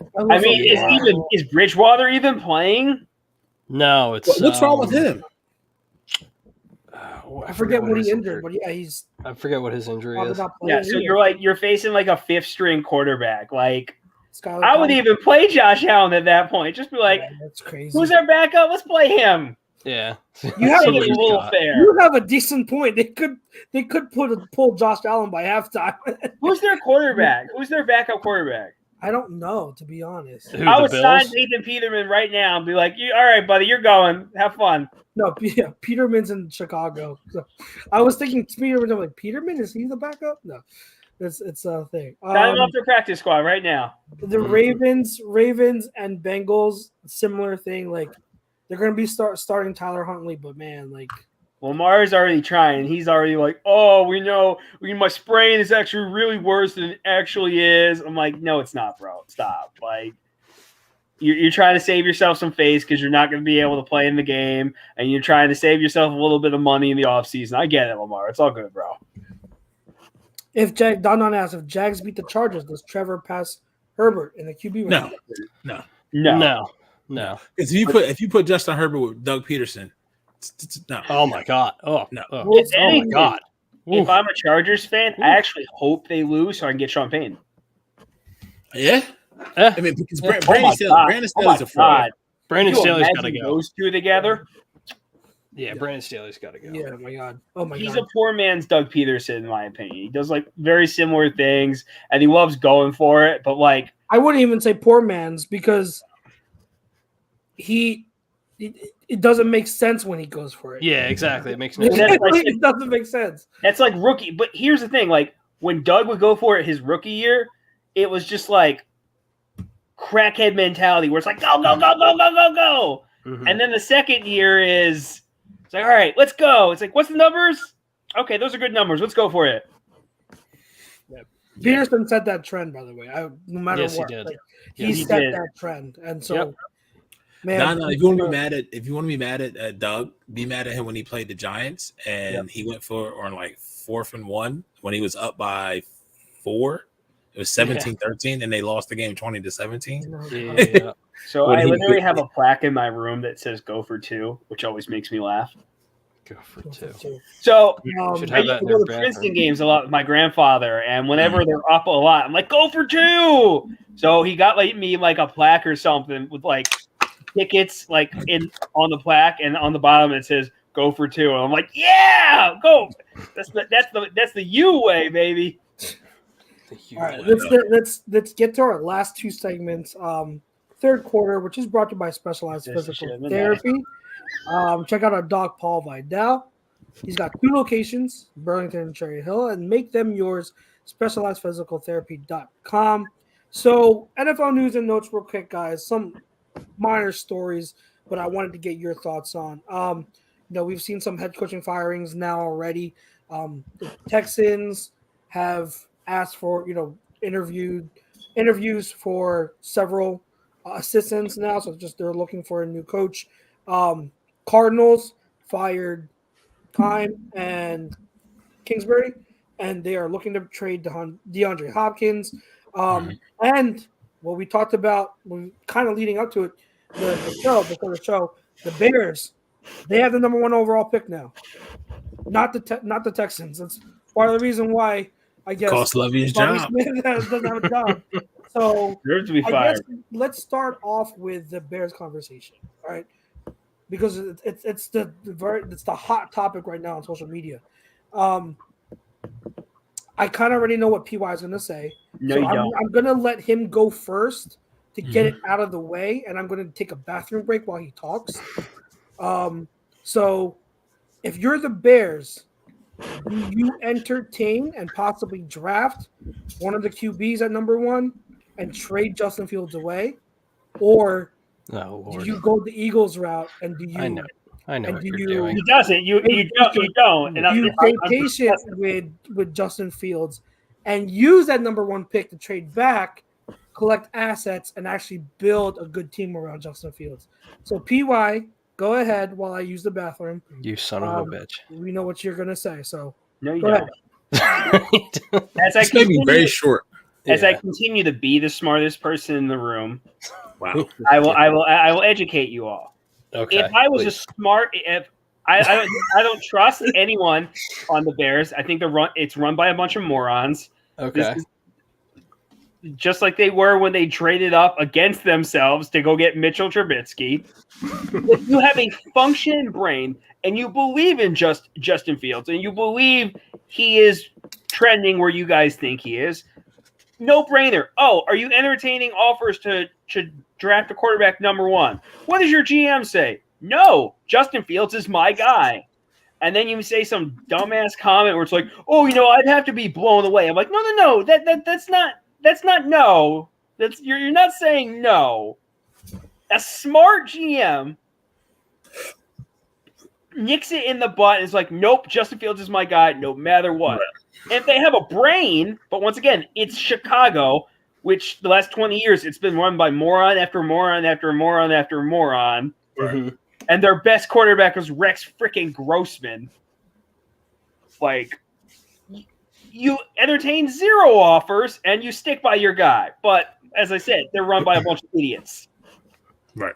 And they'll screw it up. That's what the Bears have done the last 20 years. So with that being said, you didn't really answer Chuck's question. I was going to say you didn't answer the question. The entire time Chucks was gone. You did. The whole time you talk about it, didn't answer shit. If we queue up that video from Billy Madison of the game show, of the game show host. I mean, everything I said was accurate and correct, so I can't be No, wrong. but it wasn't from your. What you have done you're is the wasted Bears every. GM, and you had the number 1 pick overall. What are you doing? What you have done is wasted. I'm trying to hell time. out. They will never get that Justin time back. Fields is my guy, and I keeping believe in Justin him Fields like again you're for the next not year. supposed to. Yes. Everyone is now dumber for having to listen to that. I think everyone is smarter listening to it. Points. And may God, I award you no points. And may God I have actually mercy on defended your soul. Justin Fields. I should get points for that. I gave him credit. I gave him respect. Probably more respect than he deserves, but hey.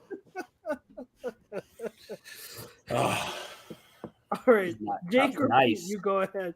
What was the question again? I'm sorry. Someone's not paying attention. What route? If you're the Bears, what You route didn't would answer the go? question. What do you? I answered the question. He said he would trade out. He said he would trade out. Okay. He said he would trade out. Okay. Guys are so mean. I heard you, Pete. I'll be your voice. Okay. Bring back the question real quick. So the question is, if you're the Bears, do you trade Justin Fields and draft quarterback? Let's say it's Bryce Young. Draft Bryce Young and trade Justin Fields because or do you trade out from that first overall pick to build around Justin Fields? Oh yeah, you trade the first. You trade the number 1 pick, no question. Absolutely. Okay. Yeah. I mean, technically, they traded a first rounder for a bad wide receiver. Oh, for Claypool? Yeah. Okay. Yeah. I'm gonna trade out.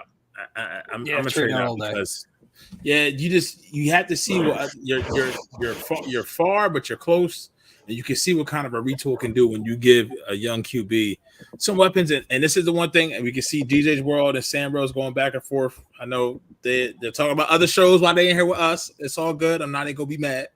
I'm trying to backtrack to their conversation. I don't know. Sam Rose said how many QBs, top 10 QBs is Jalen Hurts. I'm not even here for all that. Schedule was easy. Hence my segue to you see what you can do with Justin Fields with other weapons, because guess what? Your schedule next year is going to be fucking a piece of cake.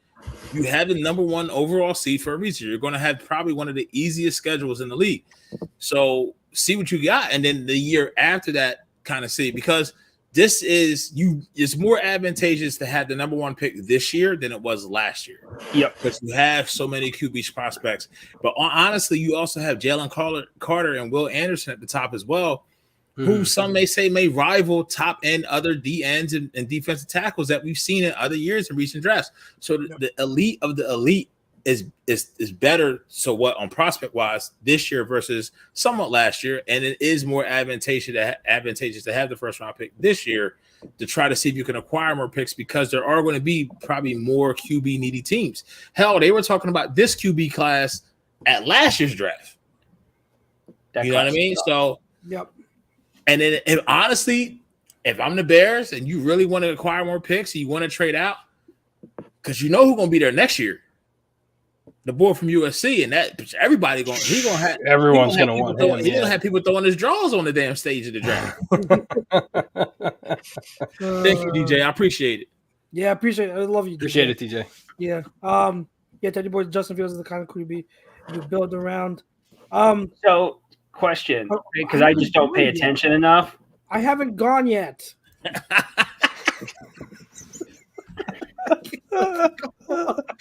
Oh my god. All right, for that I'm bringing this up. I'm bringing that up. Yes. That is the response to what you said earlier. What you've just said is one of the most insanely idiotic things I've ever heard. And no point in your rambling and coherent response for you even close to anything that could be considered a rational thought. Everyone in this chat room is now dumber for having listened to you. I award you no points, and may God have mercy on your soul, Mr. PY. So, I literally answered the question too, so how am I wrong? No, but you answered it before. You answered it after he came back. His whole purpose of going to the bathroom was while he was going. Anyways, I obviously you trade out of that first round pick. You trade out. Yeah. Now, to what PY was saying, I can't say what the GM said was dumb, because by you saying that, you leave it open to everyone else that, hey, you have to make the other teams think that you are open to taking a quarterback, or else no one's going to trade up to your pick. That's common sense. If no one's going to trade up with you, you're not going to get anything for trading out of the number 1 overall pick. You have to make GMs think you're considering it. So what he said wasn't dumb. Second of all, the GM is a new GM, dickwad. Like, it's not the same GM that was built. I don't think the dipwad part was necessary. Don't stoop to his level, sir. Have some decorum, please. That was a little too harsh. But Mr. Genius over here. I am a genius. I have a genius IQ. Thank you.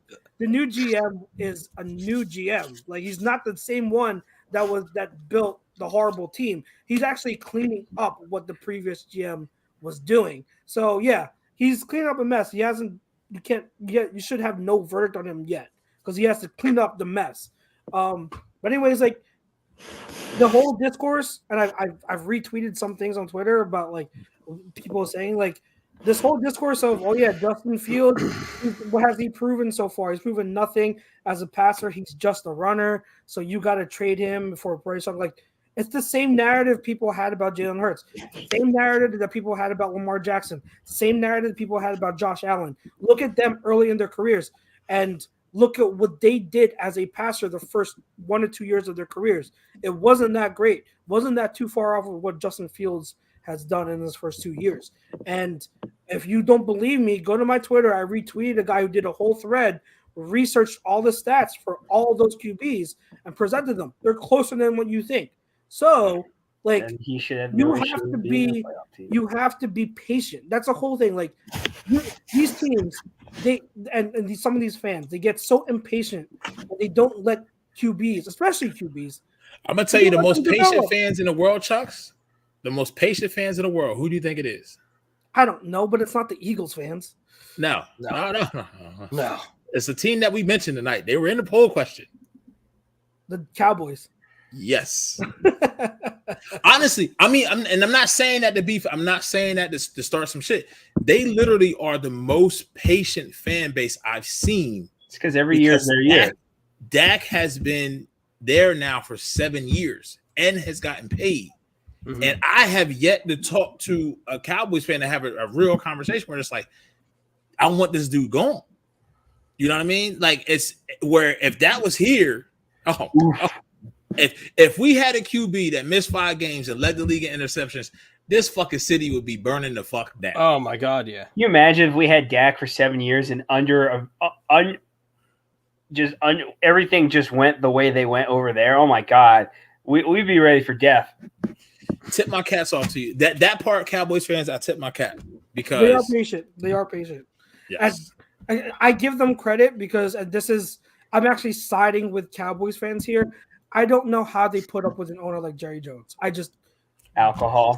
Straight up. I don't know if I was a fan of a team that had Jerry Jones as my owner. I don't know how to deal with it.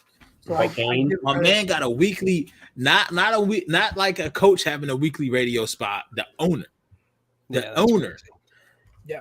A weekly radio spot where like he insults the players and coaches and then doesn't understand why other people get mad at him.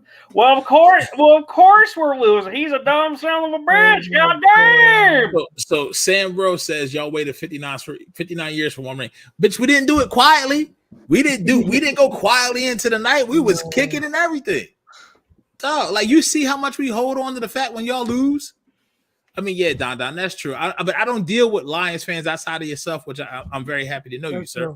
But Cowboys fans, even when you talk to them, like it's like they never want. Every once in a while during the game, they just get mad. But it's not like they mad. You don't hear them saying like, "Well, we don't listen to Dallas radio," but they not calling like, "Yo, fuck Dak, fuck Zeke, get him out of here, fire this, all that." You know what I've heard, and to be fair, what I've heard, and I've seen a little bit of like. Cowboys fans in Texas are a whole different breed. Oh, they're way different. Cowboys, yeah, because they're actual fans. I actually respect Texas. So you about to get the chat popping, people. I see that you came for violence, sir. No, what do you mean? I do. I actually respect Cowboy fans from Texas because I've met a decent amount of them, and they're good, smart, educated fans. Cowboy fans in Philadelphia are the cockroaches of all cockroaches and some of the most uneducated morons I've ever met in my life, and you can put that on my goddamn tombstone. I will not blanket statement that because there are a lot of really bad Cowboys fans on social media and stuff, but in this area I'm friends with a few Cowboys fans who are level-headed. So like, yeah, same. You know, it's not everyone. And I appreciate when you meet a Cowboys fan who can be level-headed, like you know, like DJ's World and you know friends I have. Like it's a refreshing conversation because like usually, especially on social media, Eagles fans and Cowboys fans are so like they go after each other, and it's so exhausting. Where it's just like I don't want to deal with that. Like. Listen. I'm hand the guy right now. I may have to sleep on the couch for this, but I'm gonna tell y'all a story real quick. So, shit, fantastic. Yeah, I said it in the chat, but now I'm really saying it to the whole. Get your lawyer ready. So my wife is a Cowboys fan, somewhat. Yes. So she was watching the game Sunday, and she's like, "What the fuck are they doing? Where is it at? Like, what's going on?" She really doesn't know. I'm gonna say she doesn't know football. She knows football somewhat. Okay. She goes outside to let the dog out and is playing with him and comes back. That was right when the pick six happened. All I remember is she came back in, she's screaming at the TV and saying, "Where the fuck is the guy that's supposed to be covering him at?" And all I could say is, "Babe, he was on defense." And he wasn't supposed to get the ball. Oh, no. Oh, dude. It was so hilarious. I was just like, it's nothing I can do. God. Lord. Real quick though, like I have a question for like DJ and Sam because I think Sam's a Cowboys fan too. Yes, he is. Really? You think? So for DJ and Sam, if the Cowboys are one and done and Dak struggles again, does the conversation start for you to where you're like, Dak, I don't know. Dak, I think it's time to move on. Like, does that conversation start in Dallas? Or it's a good question. I mean, I think Jerry going to start it. Oh, no doubt. That's the problem. God. Did you, like, I know HUD posted it, but, like, I don't want to say this because it can sound off really disrespectful to, like, serious cases, but, like, is Jerry senile? Like, he said... Is the Pope Catholic? He literally said, turning the ball over is not in Dak's DNA. Dak's DNA. Bro, like, he just threw league-leading 15 interceptions, playing 5 less games. In 12 games. In 4 of the 6 years he's played healthy, he had double-digit interceptions. Yes. In his DNA. Come on. I'm not even hating. Like, this is not a hating thing. Sam says it's like, what? Okay. Not in his DNA. Listen, I'll say this. You talk about senile. There's a lot of senile people in this world right now that's in power. I'm just saying. If you check the local things, you know what I mean? You got Jerry over here. Old boy is 1600 Pennsylvania Avenue leaving the trail of breadcrumbs, certain types of documents, and every fucking where he's been. Where in the world is Carmen San Diego? You got Vince McMahon coming back trying to sell to the Saudis. Like, what is going on? What is up with these people that are 75 and over? We win the Super Bowl. We're going to get a national holiday, okay? Joe's in the clear, all right? And it was like, go Joe. We did it. Past Masters, the statement is absolutely true. Like, Cowboys need to prove to a much better tight end. Oh, my God. Done. I can't. Don't put that up. Put that up. I want to see it right now. I want to see it right now, man. I want to see it right now. I need to see it right now. Joe, the money. I'm not putting that up. I'm not putting that's unbelievable. Go to Mo. That is unbelievable. Oh, God. Oh, my God. Oh, my God. That's comment of the night. We can't show it, but that's I'm not showing. Oh, I'm not showing. I really want to see it now. Yeah, DJ. Like, I actually go ahead, Chuck. No, because DJ's saying if you look up 8 of the interceptions hit his wide receivers in the hands. I actually rewatched all 15 of the interceptions. I'd have to say I'd probably, to be generous, I'd say 4 or 5 were not his fault. But even if you say that, you still have 10 or 11 interceptions that were his fault. That's still a lot of interceptions for missing 5 games. Like, it's significant. Like, and again, I'm really trying not to be biased here. If it were any QB, I'd be saying the same thing. Like, that is worrisome. And outside, I mean, I'm trying to separate this. Like, if you talk about outside of his interceptions, yeah, he's playing well. He's being very aggressive. He likes to throw downfield. But man, some of these decisions he's been making, like, what are you seeing? What are you seeing? I'm being straight up. So if I were a Cowboys fan, I'd be very concerned about Dak and how he's playing, because although outside of the interceptions, he's playing well, in the playoffs, those turnovers change games, bro. Like, they change games. It doesn't matter how well you're playing. If you throw costly interceptions, they change the game. Absolutely. So I'd be worried, and I don't know where they would go from here. The last thing I say about them is, real quick, PY, is the fact that when I was a wee youngin', Cowboys were a destination for free agents. Yep.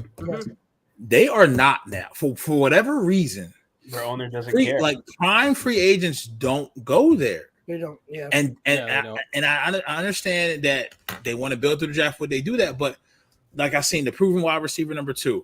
Dalton Schultz is it's a decent tight end. Henderson's a decent tight end, but other key areas that they always sound like the second wave of free agencies every year. Now, don't get me wrong, they've drafted really well at the top. They've been drafting well. They've drafted really well at the top end, but those filler gaps, I don't know. I don't know what it is. If it's they price themselves out, what have you. It's just I don't know.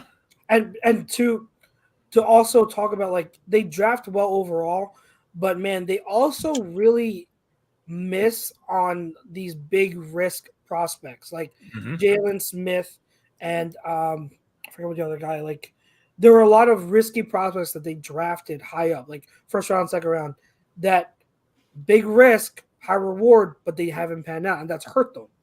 Like that Jalen Smith, when Jalen Smith rebounded, he played well for 1 year, and after that, he just fell off. And now he's been a journeyman ever since. So yeah, it's tough. Like it's really tough. And DJ says that's on Stephen Jones. He's literally trying to be the opposite of his father in free agency, and we get that. And it's tough because like when Jerry was so hard one way, you want to try to build the right way. And I do think again, he gets so much credit for drafting well overall, even including the misses. But even the only reason you in a good place anyway. Don't be dissing Stephen Jones. Come on now. Stephen Jones does a lot of the footwork, though. With all due respect, Stephen Jones does. Stephen Jones kept them from drafting Johnny freaking Manziel. Okay. Yeah. Dad, we're not doing this. No. Dad, I don't care how many tickets. World, I have a question. Does Noah Brown have like dirty pictures of Dak or something from the way they're thrown to him? I just want to know. Oh, I don't know. I don't even know about that. But yeah, he's not doing well. I mean, and I even liked Michael Gallup. I thought Michael Gallup was really good. Injury though. That injury has really affected him this year. It's really affected him. So, 3 good years. I'd say 1 good year and then declined after that. But we can say here and there. But no matter what, he's gone from the team. You know what I mean? You took him the second round. Like you took a gamble on him with a guy who had a really bad knee issue, but I mean, you win some, you lose some. It happens. For where you took him, now if he was like a day 3 pick, I'd say that panned out. He was a day 2 pick, right? He was a second round pick. Second round pick, and considering what you got for like what his production was with you and where you took him. Yeah, I don't think this is why I love DJ. Let's not get no out of this. See, I got you back on the way slowly right now. Oh God. I mean, I don't know, man. As long as they keep CD moving around, they should be all right. But yeah, he can't do it by himself, man. I will say CD is balling, like really, really, really good. Yeah, I like CD during that draft, so like I'm not surprised. I really like CD Lamb. They're in a tough position though, because you have Zeke under contract still, and then you have Tony Pollard, who's going to be a free agent. Which that's going to be a lot of fun. Yeah, we'll see what they do. We'll just see what they do with them. Because you got can they afford them? I don't know. I don't know if they can or not. I don't know. I have no idea. I think that's so interesting because you have one of 2 options. Either you let Tony Pollard walk, who's been better than Zeke the last 2 years, or you tell the guy who you gave $100 million to and you take the big L and you get rid of him.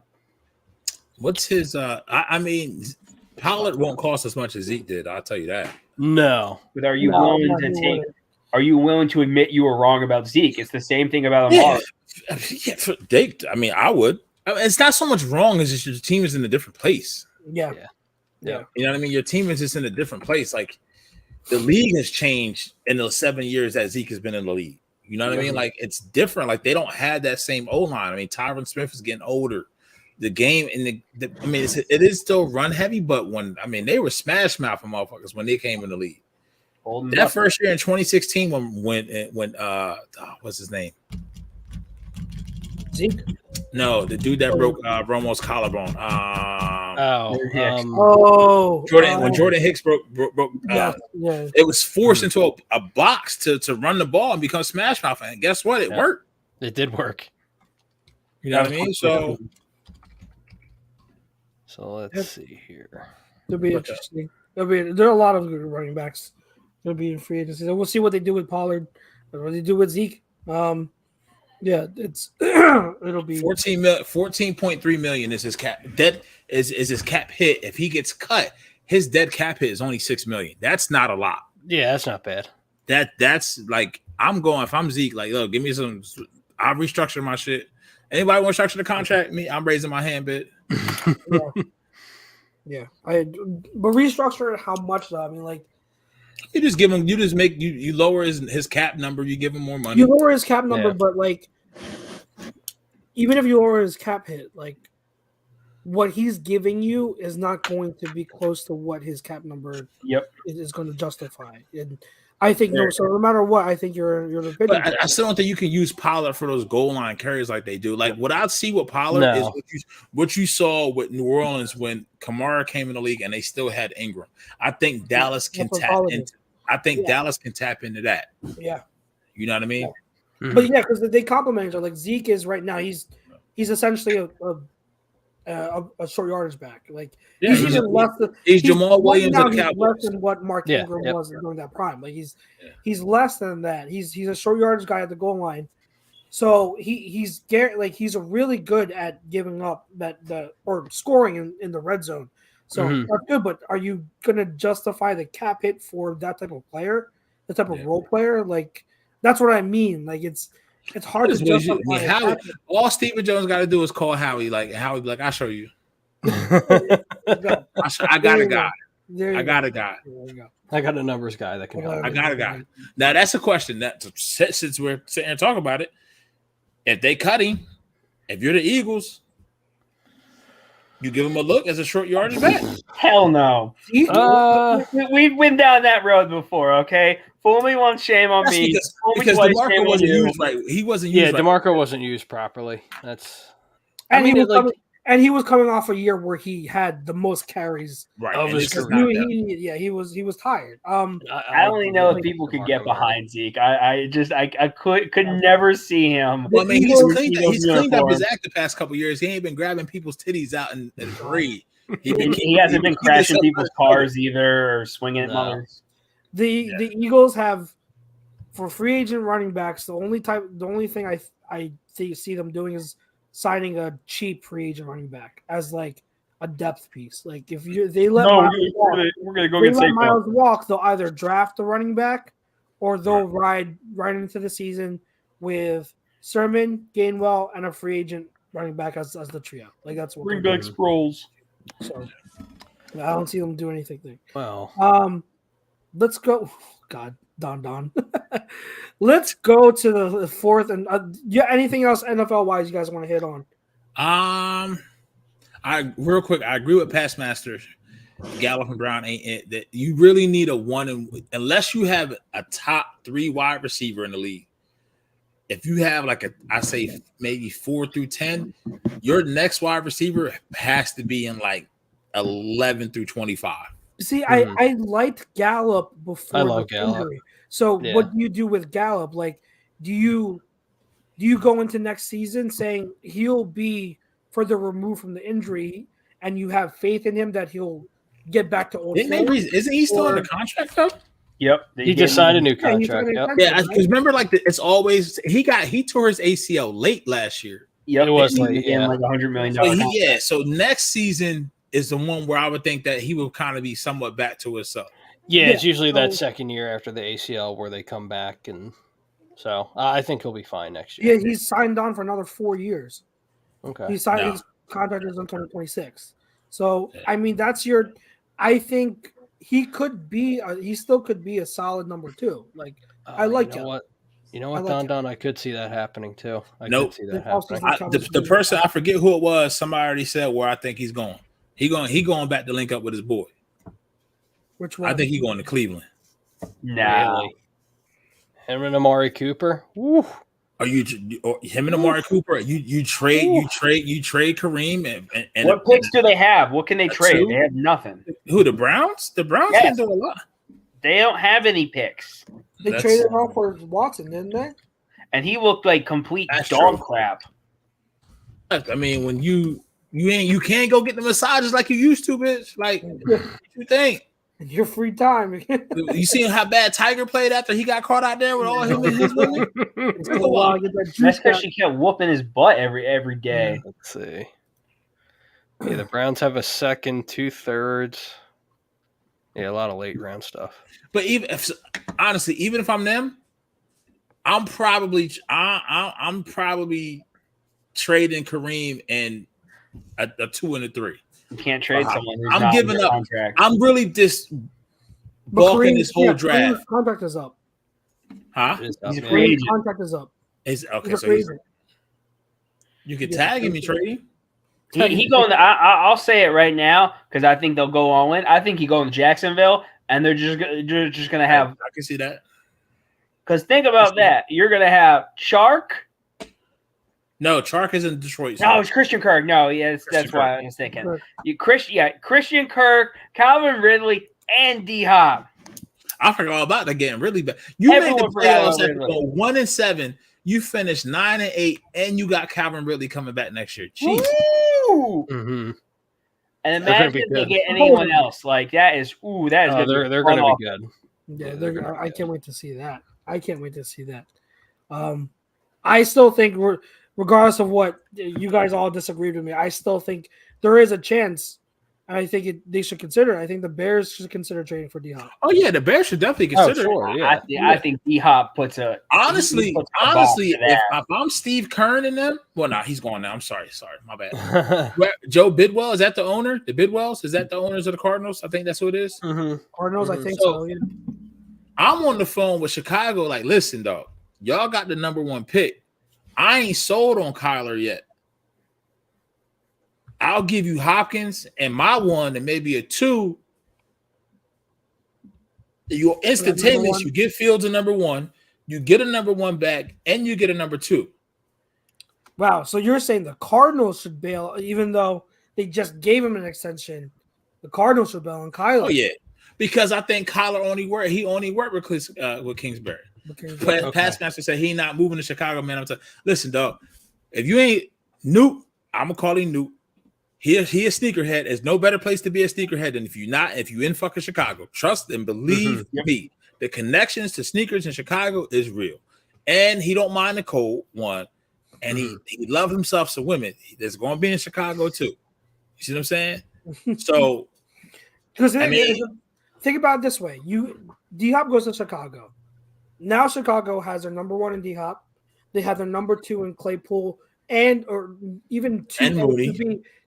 Claypool and Mooney. So there's Equanimus St. Brown, whatever the fuck his name is. The rest of them can hash out for wide receiver 3 or 4. Right. It doesn't even matter. But your 3 wide receivers right now you're set if you trade for D-Hop. You also have Cole Kmet, who's a good young tight end. Now you can focus on building that offensive line. Once you improve the offensive line, you're rolling. You're set on the offensive side of the ball. And then you continue building the defense. You're not that far off from being like a decent team, like a 500 team. Like you can work with that if you trade for D-Hop. You're not that far off. So we've seen the problem with D-Hop though. He has 1 year left on he has 2 years left on his contract, and he'd probably have to restructure too. Yeah, so he'd probably have to restructure. I can't see him okay in any trade to like obviously like there's a chance that Fields could be really, really good. Like he could be taking that next leap, but with where D-Hop is in his career right now, I can't see him okay in that. I can only see him like okay in like a trade to like a contender or something like that. Does he have no trade clause? I don't know. Yes. He has no trade clause. He has okay. Then he does it. He definitely has a say. He has a say. So I mean, I think that's a perfectly valid point. It all just depends on how does he see Fields and that team's rebuild? You know what I mean? How does he believe that if he's added that he's the main piece that could make them into a contender, or does he want to go to does he feel like he should go to a team that's further along? That's a fair point. The only one that can answer that is D-Hop. Yep. We don't know how D-Hop looks at the Bears and their situation. Because remember, Alshon was younger. I don't want to compare that, but like Alshon came here because he believed in Wentz and believed in the rebuild. So, but again, Alshon was younger, so that's not a fair. I think he definitely probably want to go to somewhere warm though. Mm-hmm. And remember, Alshon took the 1 year deal. That's the one thing, and he was under contract. Yeah. He wasn't under contract. Mm-hmm. Did Alshon play after he left here? He hasn't played in the league, right? Nope, he's done. He is. We're still paying him though. Are we still? Hey man, whatever. I don't give a crap. Yeah, we're still paying him. Let me see. Don says, "Jesus Christ, please stop, guys." What did I do? He doesn't want us to keep putting it out in the air because he doesn't want to see D-Hop in Chicago. I mean, Jacksonville to Chicago, Donna. It's okay. Jacksonville different. Jacksonville. I want him in Jacksonville so bad because remember, I spoke the Doug Peterson thing into existence. I just want to throw that out there. They said some people said, but who do they got to throw the ball? Stidham? Right. That's like he had that with Matt Schaub. Like that's not. Watch. It's Tom Brady. Watch Tom Brady goes to Las Vegas. I've been said that. I'm saying, like you said, watch Tom Brady go to Las Vegas. He's got his Clifton white boy in the slot. He's got. I bet you get a penthouse in the hotels. Imagine he gets to throw the like Adams, Renfro, Waller. They re-signed Jacobs. That's ridiculous. It's New England East. It's New England West, bro. Oh my God. Yeah, that's ridiculous. New England ain't ever have nothing like that. Oof. No, they didn't. But I'm just saying it's even better. But you got Renfro, Wes Welker. You got Adams. I don't know who that would be because I would say Moss, and you got D-Hop, who would be, and then you got Waller. That would be Gronk, Hernandez. God rest his soul. Who? So you know what I mean. So that's a crazy story. I don't know if we want to transition to no huddle. What's she doing? His baby mama. Oh my God. All right, let's transition to Aaron Hernandez, his ex-fiance, the child of his mother. She in court right now because she didn't misappropriated $10 million of the daughter trust. The whole reason why he killed this for his daughter to have something, and she out here spending it. So we literally have it.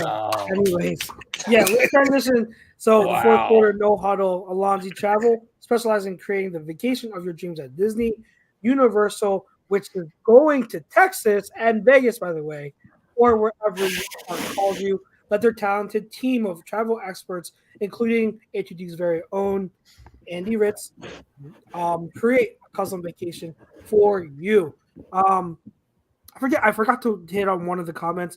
One of the commenters earlier in the show says he lives right near Disney. I'm like, I forgot to say, like, I'm mad jealous, but I will be there soon. I'll be there soon, another year or two. I will be in Florida. Cannot wait. But Passmaster says, yup, Chucks, you might be onto something there. Yeah, the Vegas. Like Pete said it last week. And that makes so much sense. It makes sense, Brady to Vegas. It just makes sense. So we'll see what happens. Don says, can't wait to talk. I can't wait. I want Brady in Vegas, so he goes like full wheel. Yeah. Not wait for the new Ant-Man movie. It looks so good. What were you saying? You were talking about his baby mama's been spending the no, so Aaron Hernandez's baby mother, forget her name. She was in court because other, I think, trustees were trying to get her removed as a main like executor of the trust, so that way she's not in control of it because she's just the expenses was like $10,000 in expenses for this, $10,000 in that, millions of dollars, and it's not going to the daughter. That's insane. Okay. That is absolutely insane. That's why you gotta be careful. You name us trustees on the trust account like that. Yeah. So I mean, it's the child's mother. You wouldn't think that. No, that's true. Never underestimate money. Yeah. Money changes people. Money. Yes, sir. But so Ant-Man trailer looks really good. Looks really, really good. Looks really, really good. Very excited about that. He gonna beat the piss out of Scott. He gonna beat the piss out of him. Die. Predictions right now. Does he die? Who? Ant-Man? Ant-Man died. No. He vanishes. He goes somewhere, but I don't think he dies. Who's the next in succession out of that character to be Ant-Man? Like it would probably be his daughter because she's really big in the comics. Well, was his daughter Ant-Woman in the comics? Not Ant-Woman. She had her own name. I can't remember the name off the top of my head, but yeah, Cassie Lang is one of those big like legacy characters. Don say he definitely died. I don't know, but Jonathan Majors is my lord. That dude. It's going to be 2023. Going to be a big year for that dude. Between that Creed 3, I think he's going to be in Loki season 2. Yep. Yeah. You know what I mean? Yeah, like I'm more of he's going to vanish somewhere to where he can't get back from. But I think this is going to end similar to what Infinity War ended. Like I think this is going to be more of a movie where the villain won. Like the villain's going to progress. It's going to bring other people in it. You know what I mean? Yeah. Yeah. So there's this rumor. I'm not sure if anyone's heard this. It's still a rumor that they're using this to set up Fantastic Four. Okay. I can see it because once again, it's the Quantumanium, and you're dealing with Kang, who can go between everywhere. Yeah, he can go anywhere he wants. Because remember, in Multiverse of Madness, they kind of reference the Fantastic Four a little bit, where they're like, "Oh yeah, well, you stuck in the '60s or something," right? Maybe indicating that that's what happened in the Fantastic Four, where they were stuck in the quantum realm since the '60s. So you say Ant-Man goes in and they come out? Yes.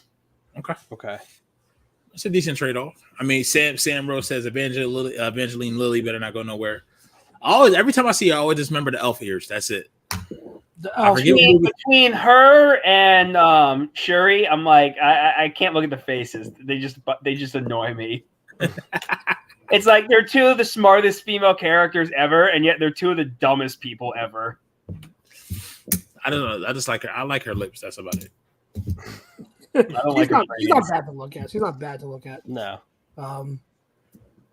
What else was talking about? Like, I lost my train of thought.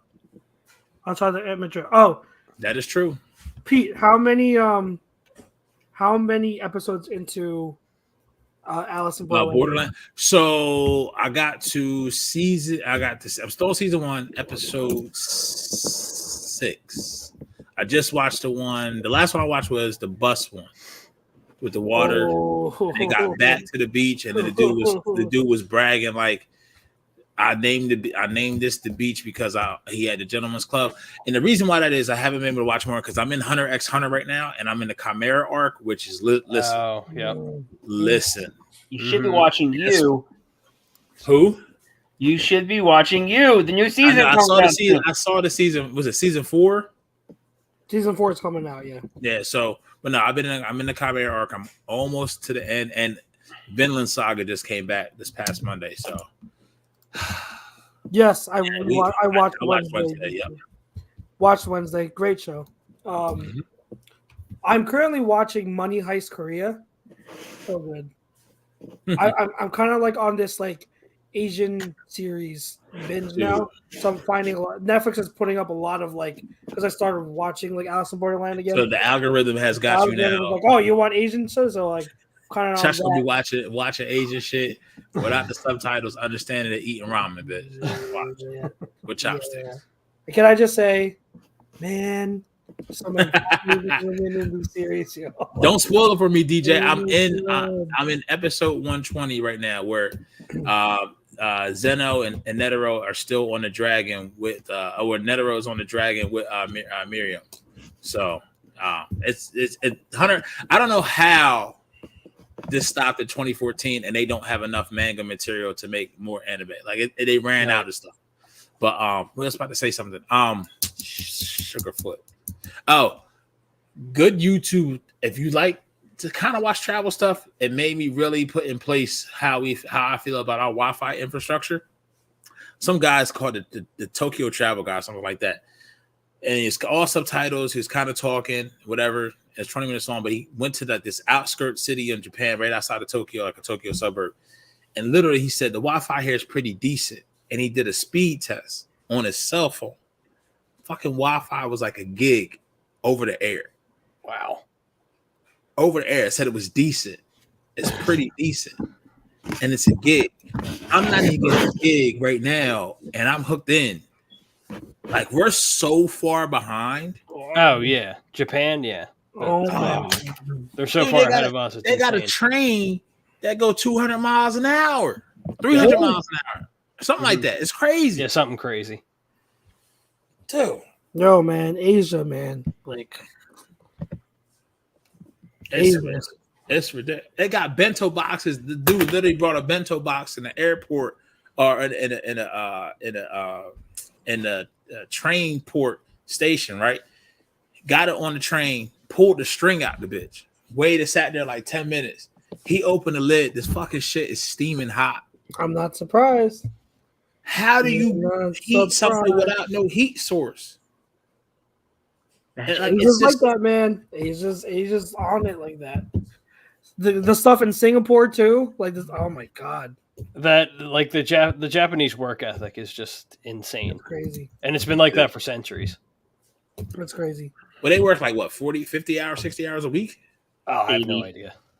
80? No yeah, they work the obscenely amount. They sleep like 2 to 4 hours a day, and they go all on. There was a thing I was watching where it was like a 15-minute video. Like this camera followed a manga artist for like a week. Uh-huh. He puts in like 60, 70 hours a week. Wow. That's crazy. And we complained about 40. Right. Well, because if you go look at Australia, like Europe and the UK and all them, bitch, they go on holiday. Yeah, the whole shit shut down. Yeah, like I know in Italy around like lunchtime, the whole city shuts down for like 2 hours. Yeah. Everything shuts down for 2-3 hours. Work life balance around the world is so much different.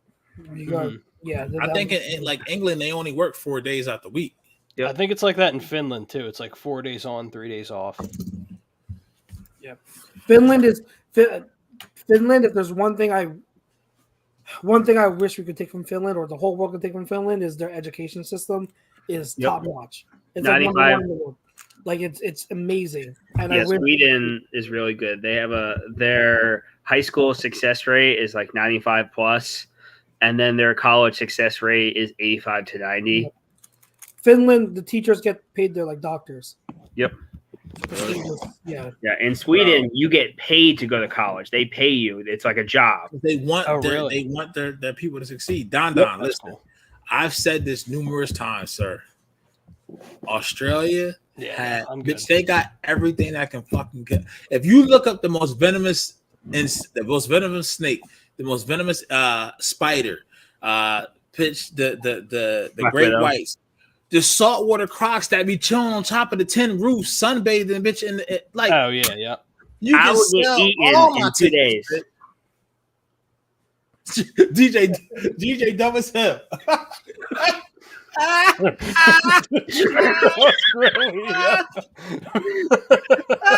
Yeah, pretty much. You're not wrong. Man. I am the smart person in the horror movie. I do not go to the place where I can die and get killed by anything. Yeah. So Bobby Stevens, that's what you're saying. So we actually paying them teacher salaries, huh? But we won't pay our own teachers. That's some fucked up shit. Yeah, it is messed up. It is messed up. Absolutely messed up. But we are in the U.S. I could go on forever about the U.S. education system. I could go on forever. Former teacher here. God. 506? Oh. Okay. I'm depressed now. That's over $500 million that we're giving everyone else. Yeah, I believe it. Yeah. I can see it.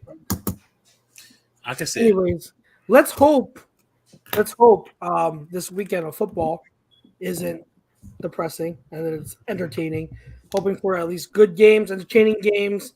And whomever you're rooting for, let's hope that it's just great football to watch, because guys, think of it, we've only got 1 month left of football. So don't remind me. The USFL is right around the corner. 1 month left of NFL football. But then hey, we get into draft season, and that's a whole nother beast. And Stars are going back to the championship. We will be definitely covering that here on Birds of a Feather. So if you're into the draft, hey, that's like half of our off season is draft. Weekly USFL coverage. Covering, NFL draft once the playoffs end. But until then, we got playoff talk Thank you to all you guys who are the chat. You guys in the chat were awesome today. Yeah, the chat was really good tonight. On fire today. Everyone, DJ's World, good to see you again. Sam, Cowboys fans, doesn't matter. You guys are all awesome today. So thank you for tuning in for the whole show. Thank you for contributing. We wouldn't be here have these great conversations without you guys. So every week, keep the questions coming. We love what you guys provide. So thank you to our sponsors too, especially our main show sponsor, Baggio's Bread. Remember, guys, let them know that HUD sent you. They'll give you 10% off your in-store purchase. We'll be back next week, same time, same place. So in the meantime, make sure you check out all of our other shows. We got a show for you every single day. So we appreciate your continued support for everyone here at the station, and for myself, for Mr. OG Pete Evans, Mr. Jake Friel, and Mr. PY, and Nate, who couldn't make it on the show tonight. We appreciate your support, guys. Love you. Thank you so much. Enjoy enjoy Super Wild Card Weekend. Yep. Super Wild Card Weekend. And we will see you next week. God bless. Peace out.